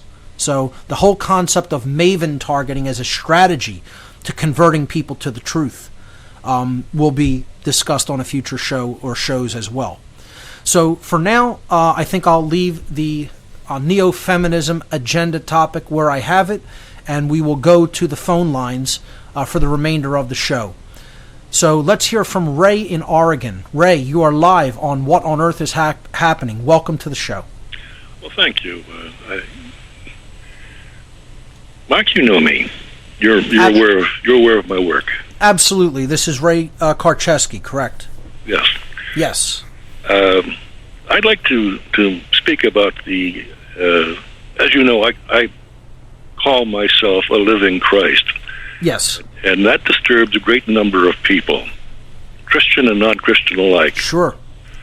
Now, I'd like to talk about the Christ consciousness and the second coming of Christ. Okay. When Jesus of Nazareth said that I am the truth, life, and the way, he gave the secret to a world beyond conflict, a world of non-dualistic energy, of balance, the balance between the right brain and the left brain. Yes. In other words, insight, direct perception, a tie-in with one's subconscious mind, which sees it all, gathers it all, does not separate, does not divide, has no beginning, has no end. It is infinite intelligence. It is God itself operating within the human being. Man's fall from grace was the fall, the descent from that holistic, non-dualistic consciousness, right, of divine perception of truth, of being at one with truth, resonating with truth. You and I, you have a different approach than I do, but you and I resonate at that level of truth that is unmistakable. You have a better way of connecting with the intellect of other people. Now, I perceive that the intellect, all intellect, is satanic. All. Because it's dualistic in nature. And by that I mean that it's divisive in nature and it's opposing in nature. Whenever you have an idea, it's always a dualistic energy that must be reconciled into a non-dualistic insight. Then one can take action, and that action is the act of creation. Now, that's the whole purpose of life, that we come to that point. That act of creation works through our free will. That's correct. Because we're putting that action into the world through the process of our free will. Right. I agree. Most people do not know what that means, you see. They are so caught up with the ideas that have been conditioned into them through remote sources, satanic sources, the media, government, religions, that they consider that all to be normal fare. Right. There's nothing normal about it. It's all satanic, without let up. And the average person lives that way from birth to death. They lose that non-dualistic spirit as an infant when they become conditioned by their parents, who were conditioned by their parents and prior generation to the beginning of the family. They've all been conditioned, and they passed it on to their children. That's the sin, original sin of contradiction. It's all done through mind control. And it spreads through society like a virus, like a self-perpetuating virus, yeah. Right. Now, you know that I'm quite a controversial character on the internet, and I have a lot of opposition. I think anybody who's speaking the truth about what's going on in this immoral culture will come up against opposition and be perceived as very controversial. You know, there's many lies that are spoken about all of the people who are involved in truth-telling in our society. We're not going to let that dissuade us. You know, we're going to stay persistent and keep moving forward, because that's all that we really can do. And we're going to wake people up a little at a time, if that's what it takes, until the great work is accomplished. Well, I have the solution to every problem that we face in society. We can dissolve the New World Order instantly by following this solution. And that is, from this moment forward, if everyone listening to what I'm about to say gives it their full attention and watch the reactions to what I'm about to say, they will understand the extent of their conditioning and the extent of their confusion and the extent of their violence. And that they join with each other, with other people of like-mindedness, and they become the collective. That's all society is.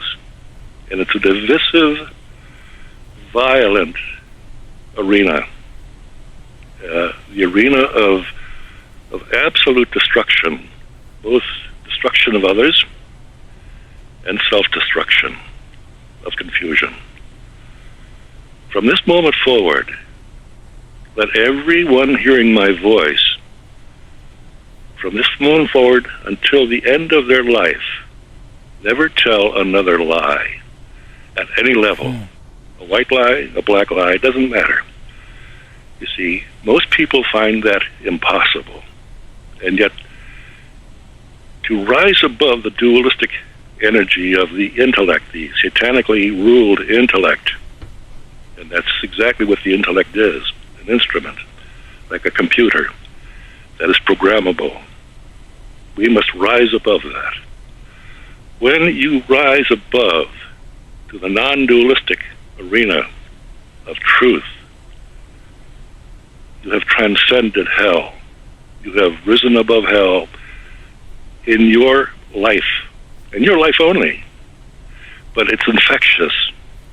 Every other man, woman, and child who comes in contact with a truthful man, for a simple man of truth is what a Christ is. That's what Christ consciousness is. Right. They speak truth. For someone resonating at that level, they're going to affect everybody around them energetically, almost by osmosis. Yes. Yes. Now, you do one heck of a job with your presentations, but you are speaking to the intellects of your audience. And so what you say may not be what they hear, because Sure. the noise that they have going on inside, the contradictions. Right. That's always a tough one, to align the so-called internal dictionaries of language. Words are a limited thing. They define things. They like you said, the language is part of the left brain, and that breaks things down and analyzes and separates things so that they could be more understood and then seen holistically.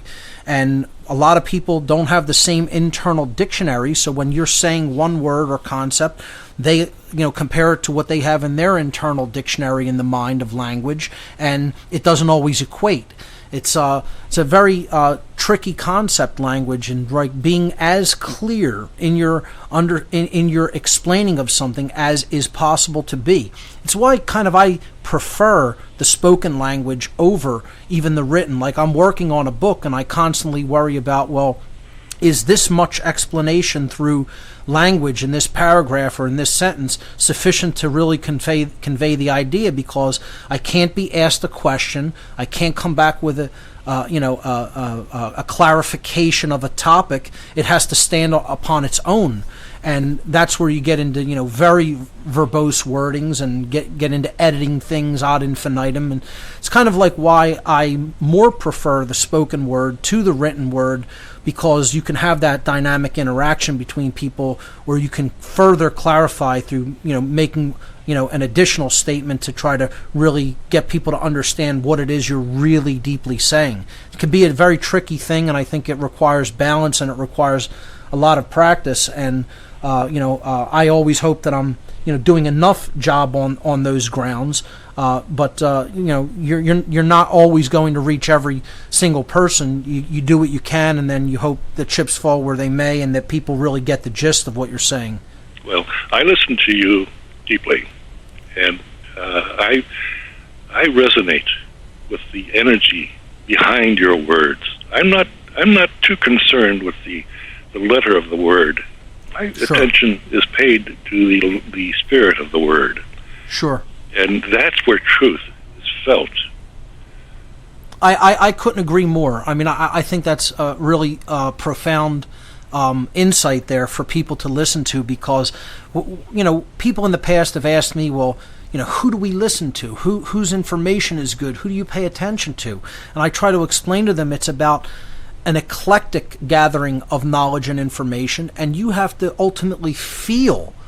Do you resonate with the spirit of that individual? Do you think he's telling you the truth as he or she understands it? Do you think they are giving you the truth as they grasp it, as they currently understand it? Or do you think there's an agenda behind it? And I just think if you pay attention to somebody's work for a long enough time, you will get the essence of the heart of that person. I followed your work for a long time, over approximately a decade ago, almost a decade ago, I guess you could say, and it really helped me to put a lot of things together.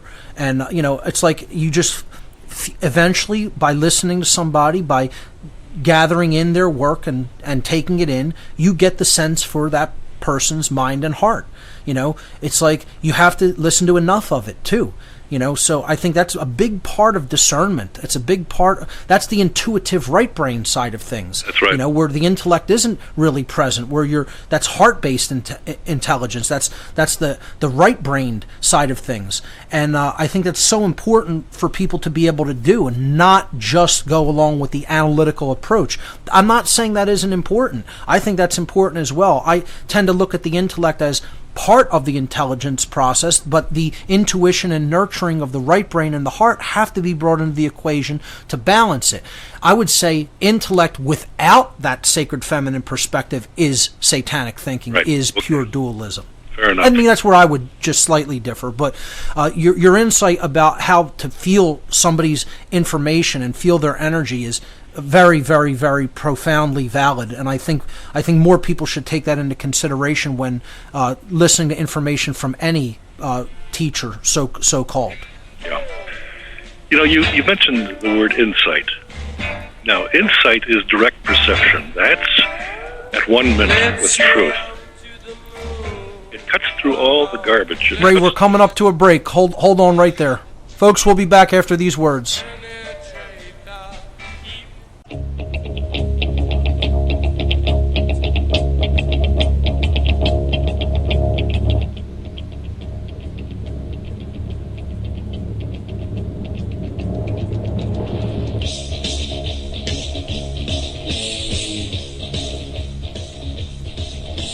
Welcome back, everyone. You're listening to What on Earth is Happening here on Republic Broadcasting. I'm your host, Mark Passio. My website, whatonearthishappening.com.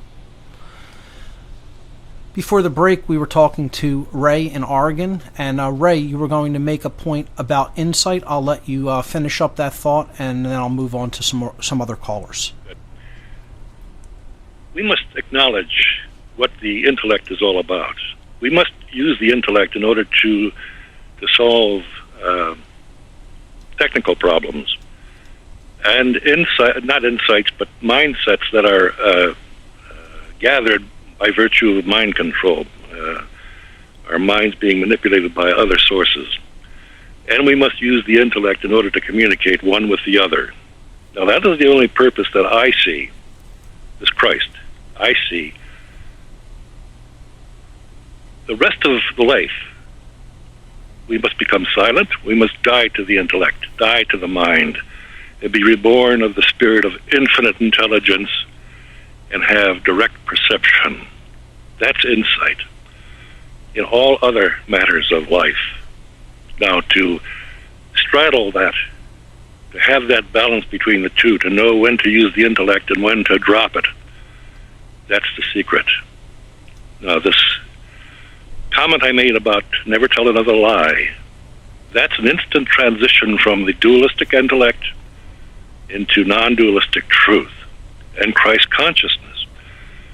When Jesus of Nazareth said that I am the truth, life, and the way, he gave the secret to eternal life.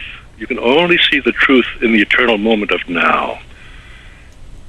Anything after that is in the time-bound moment of intellect, from the past, present, future, etc.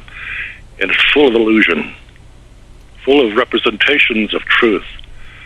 And we have been trained to worship those ideas that have been imposed upon us. Yes. That is step away from truth and to step into hell. And most people are completely unaware of it. Not only unaware, but they're attached to those paying programs. Attention to your own reactions to the truth. That's how you are able to see just how conflicted your intellect is. Just how attached to those programs that they are, right. Yes. Yeah. Exactly. Now, I'm under a lot of attack coming from the United States government's intelligence community. They've been after me for 19 years to destroy my character, my credibility, my reputation. They haven't done it, but they're still at it. And I've been to every law enforcement agency, from the federal, from the FBI, to the state, and to the county. No agency will investigate what's going on. And I'm asking the assistance of the public in order to put pressure on the sheriff of Josephine County, Oregon, Dave Daniel, who has refused to acknowledge my 5 requests for a criminal investigation. And we can change our country with this investigation, because all of the nonsense that goes on, the criminal actions of our politicians, our so-called leaders who are not leaders at all, can come to an end. Put those son of a guns in jail where they belong, and to open the gates of all people who are in jail over victimless crimes. That's a revenue gathering measure. There's no crime. If there's no victim, there's no crime. Right. These people, we have millions of people languishing in prison cells over victimless crimes. This must come to an end, but the people must understand the basis, the genesis of such hellish behavior, and decide for themselves no more. That's what I'm asking your audience to do, to exercise their pressure on their government officials to investigate this issue of mind control at the federal level and on the internet. And let's get this started. Ray, do you have a site that you've documented some of this stuff, or that your work is on, that you could send people to? Well, I have 2 sites. One is Lisa Ray Enterprises. That's LEESARAY Enterprises.com. That's my daughter's site. Okay. I've assisted. Most of my writings are there with regards to the spiritual aspects of how to come to Christ consciousness, because you cannot come to Christ consciousness through thought, because all thought is dualistic. There must be a step-off point where you die to the intellect and be reborn of the spirit, and then that's the dynamic, Ray, that in my work I refer to as true care. Yes. It's heart-based energy. Ray, thanks so much for those insights. People, check out Ray's work. A lot of good stuff that he's put out there over the years. Ladies and gentlemen, you're listening to What on Earth is Happening? More of your calls for the duration of the show. Stay with us. We'll be right back.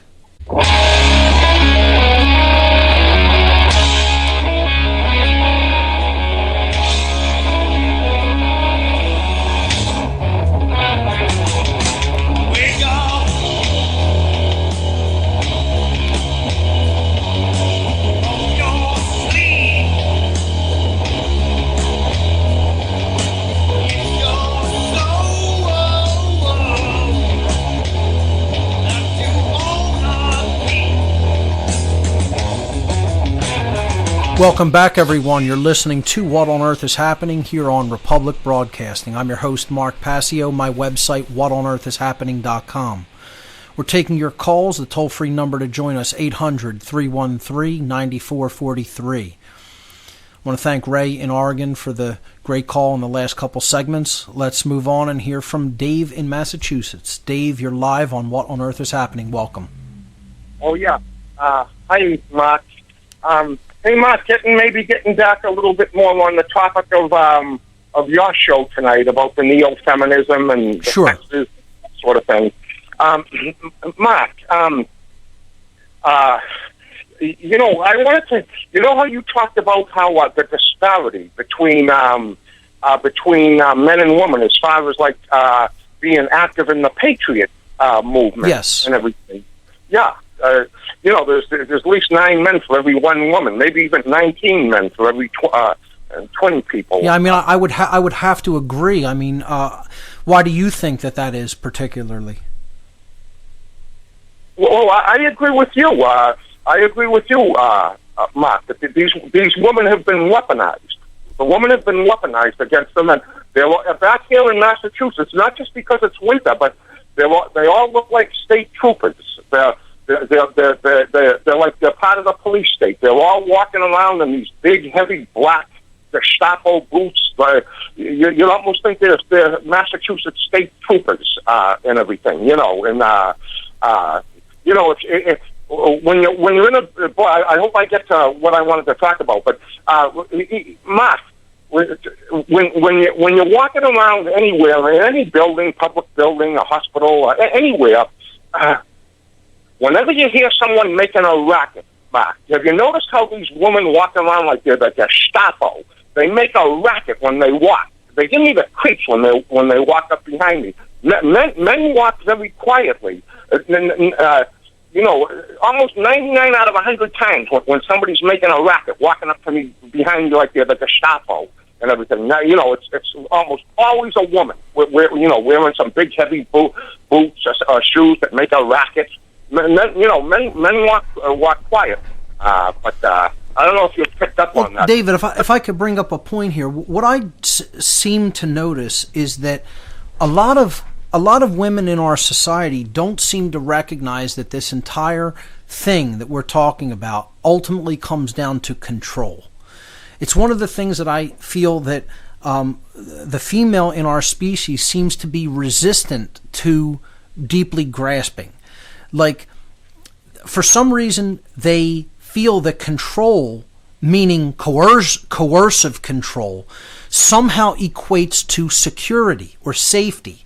And as I talked about in my natural law seminar and on all the material here on What on Earth is Happening when I discussed natural law, I explained to people that this is a fallacy and you can never achieve security or safety through coercive control, because coercive control is based in fear and ultimately can only lead to the creation of more and more chaos and disorder within any given system, let alone our society. So this is, I think, the notion that ultimately has to be continuously brought up to people, especially when they're young. The vying for control is not how an orderly society is created. That's how a destructive and chaotic society is created. The desire for control is never going to secure you any amount of freedom, any amount of security, any amount of safety. To believe that it can is a fallacy on its face. And this is what I see. You seem to be talking about like how many, again, not all, but many women will kind of identify with this control dynamic because they think it somehow equates to strength, when in fact all it's doing is adding more and more disorder into our existing society and bringing it further toward enslavement.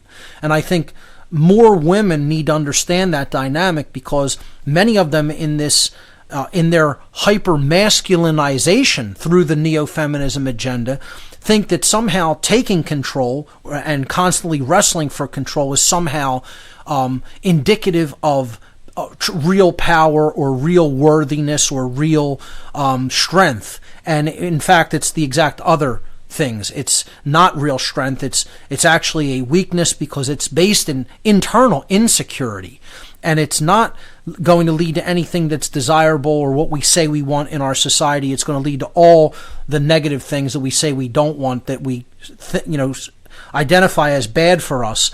And this whole attitude of the desire for control is not going to accomplish anything good for humanity in any way that we can even understand. So this is part of what I think a lot of people are not doing with both men and women.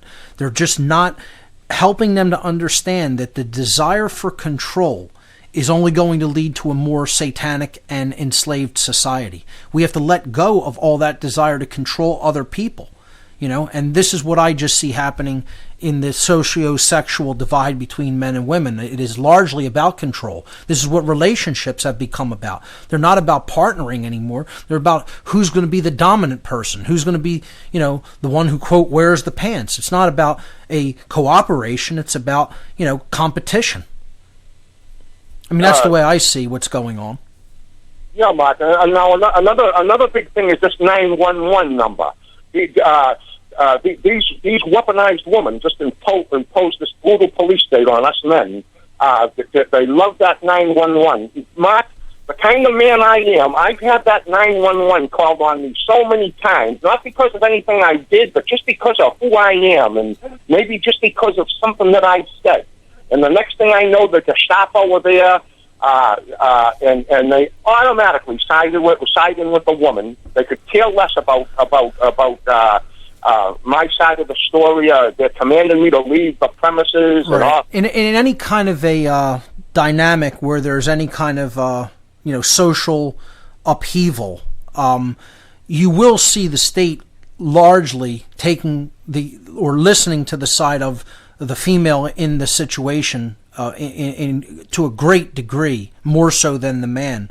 I think a good movie that was made about this dynamic was Gone Girl. I don't know if you're familiar with that or if any of the listening audience is familiar with this movie, but I highly recommend this movie to see how the woman in many cases will leverage the power of the state and play it.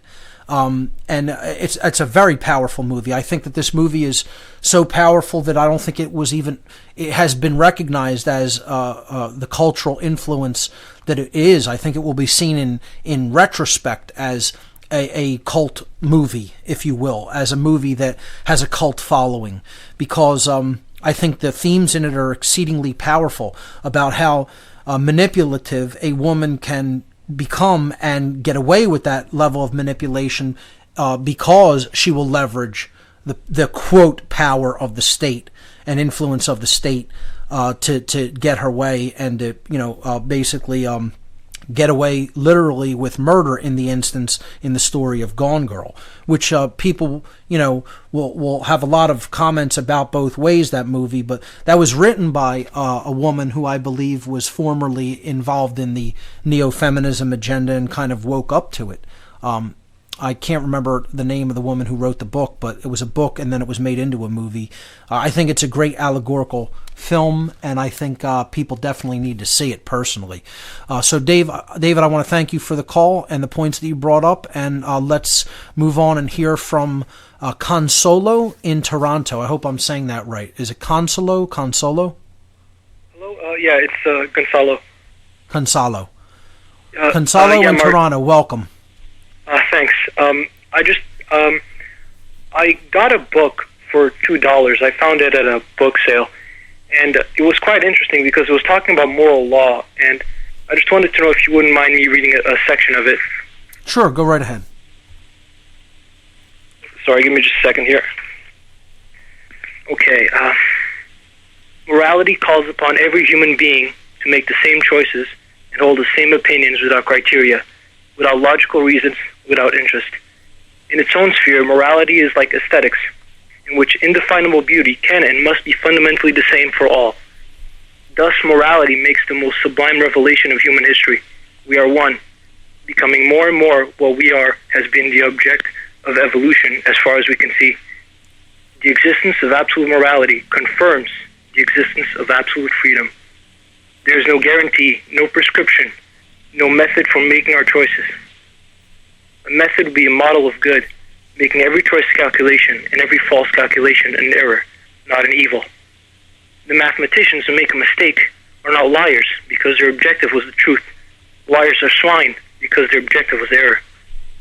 Good and evil affect only objectives. They do not recognize means. Every action is an objective in itself. The choice between good and evil admits of no compromise, and the symmetry is absolute. There can be no question of doing good with the intention of doing evil, nor of doing evil with the intention of doing good. In the first case, the intention was bad, and the result is merely apparent. In the second, the intention was merely apparent, and hence bad, and the result was too. Moral law does not say that necessary evil does not exist. It says only that it wants none of it. Awesome. I mean, that's just beautiful and profound. Now, what was the name of that book? It's called, it was translated from French. It's called The Eighth Night of Creation. And I typed in the author, and it's basically unknown. And there are quite a few, only a few searches. Interesting. How long is the book? The book, let me just check. It is about 405 pages. And oh, wow. So it goes in depth. That's awesome. Absolutely, yeah. Who is the author? It's unknown? No, the author is known. It's just that there's very few searches about him. It's Jerome de Souses, and I'll pronounce his last name, Deshusses, for anyone who wants to look into that. I can't believe I found this book for $2. That's awesome. 1978, which is absolutely unbelievable. So it's more likely than not out of print by now, and that's how most of the best books are, unfortunately. You can find it on Amazon, actually, for cheap. So if anyone wants to get it, you can get it for around $4 used. The Eighth Night of Creation. That sounds like one I have to look into. I do not believe I've ever read or heard about that one, so I'll have to check that out. That is really profound, Consolo. Thanks for sharing that with us. Yeah, I just wanted to know your thoughts on that. And do you mind if I just quickly, before I go, I read a quote from the Satanic Witch that I think really applies to the situation? Oh yeah, absolutely. I mean, this is the book that I told people that shows definitively that the whole neo-feminism agenda came directly out of Satanism. It's almost like a field manual. I posted it, I believe it was with last week's show or the week before, and people need to read this book to understand exactly these how these tactics of manipulation work. So yeah, go right ahead. This is right from Zena LeVay, right in the beginning of the book, the introduction to it. I haven't even finished it, but she's already, in one sentence, she says what it's all about. Quote, "The Satanic Witch, among many other things, is a guide to selective breeding, a manual." There it is. There it is right there, folks, in a nutshell. Right there. Zena LeVay, the daughter of Anton LaVey, the former high priest of the Church of Satan, in the book The Satanic Witch, is telling people right there, out in the open, at the beginning introduction of the book, which she wrote, okay? LaVey wrote the book, she wrote the introduction to his book, is telling you right there, this book is about selective breeding. And that's just another term, that's a euphemism for eugenics. So, I'm sorry, continue, Consolo.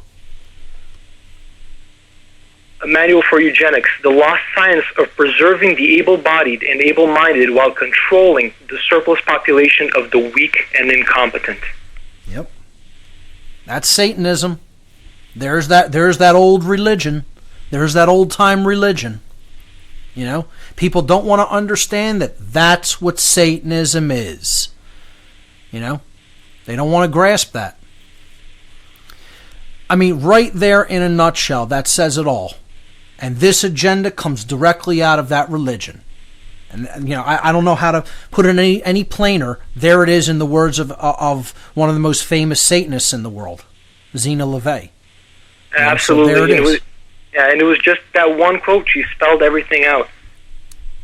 Yep.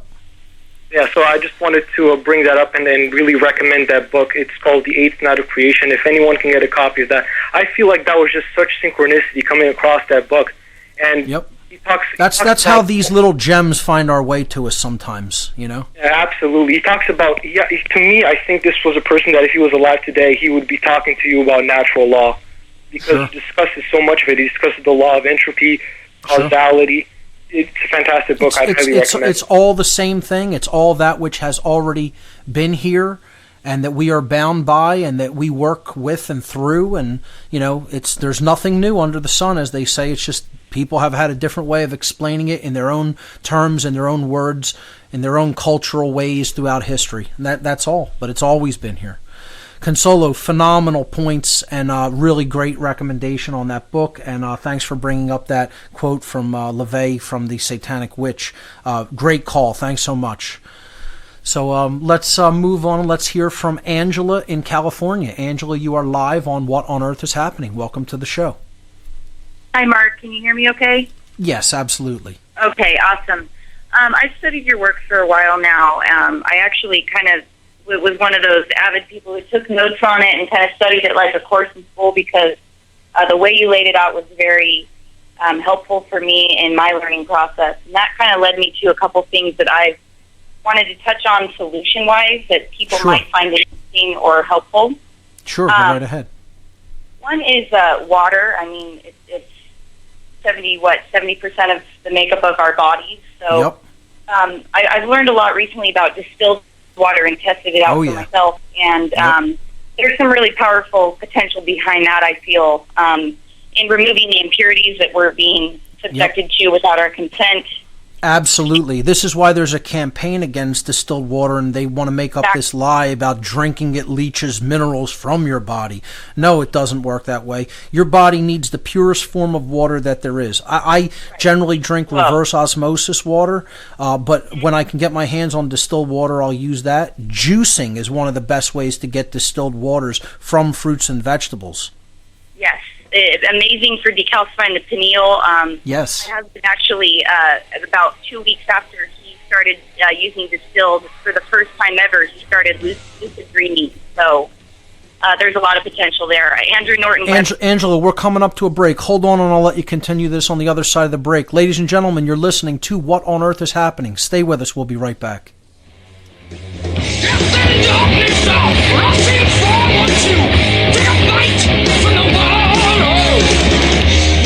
Welcome back, everyone. You're listening to What on Earth is Happening here on RBN.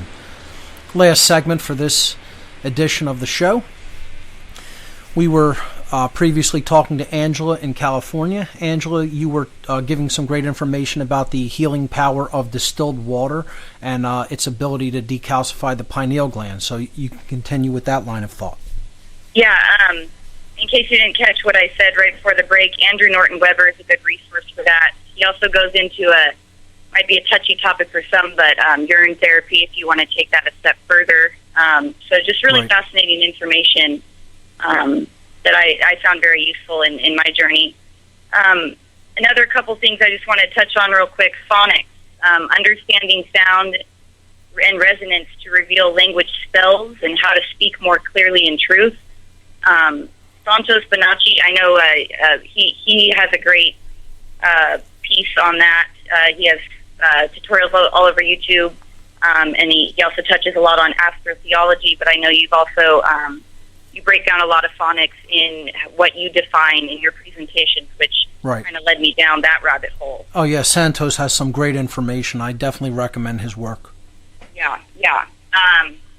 And then last little tidbit for everyone listening is sovereignty and removing our active participation in support of the system, which is kind of this catch-22 we find ourselves in, which has caused a lot of frustration for me personally. Kate of Gaia is really helpful in that. She's done that in her own life, and she does regular talks and podcasts as well. So she has some really good resources on how to do that. And it's different for everyone, so you're not going to get direct answers, but you are going to get insights and information that help you know where you need to go. And I'm sharing this not to persuade anyone to go down my path, per se, but to encourage others who are aware to start seeking and testing out solutions for themselves and share those with your network that is in the know as well. That's how we're going to use consciousness and intelligence to create a new way and redefine and dissolve the current limits that are being set up for us. So there's some really awesome opportunities with all the adversity that we are facing, and we need to use our creativity and band together with those that we know are in the same battle. The last thing I just wanted to say is I'm here in California on the West Coast. One of my biggest concerns is right now the geoengineering, the massive worldwide global weather manipulation going on. We're dealing with psychopaths trying to play God with our weather, who gets rain, who doesn't. They are terraforming the beautiful coast of California right now with heavy aerosol spraying. We see the signature of HARP over us all the time, the ripples. We're getting hit with some gnarly frequencies. So I just wanted to bring that up and urge people. I'm not telling you what to believe or not believe about geoengineering. That's a huge rabbit hole. But please observe the sky and start documenting it. Angela, great advice there for the listeners. Thanks so much for the call. Unfortunately, that's all the time we have for this edition of What on Earth is Happening, ladies and gentlemen. Remember, there's only 2 mistakes you could ever make on the path to truth: not starting and not going all the way. Thanks for listening tonight, everyone. We'll see you right here next week.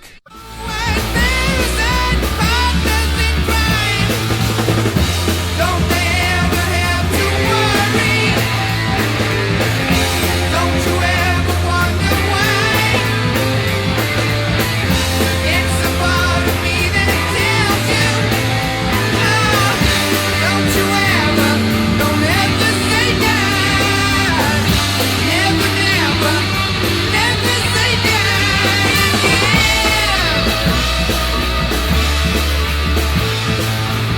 Bye.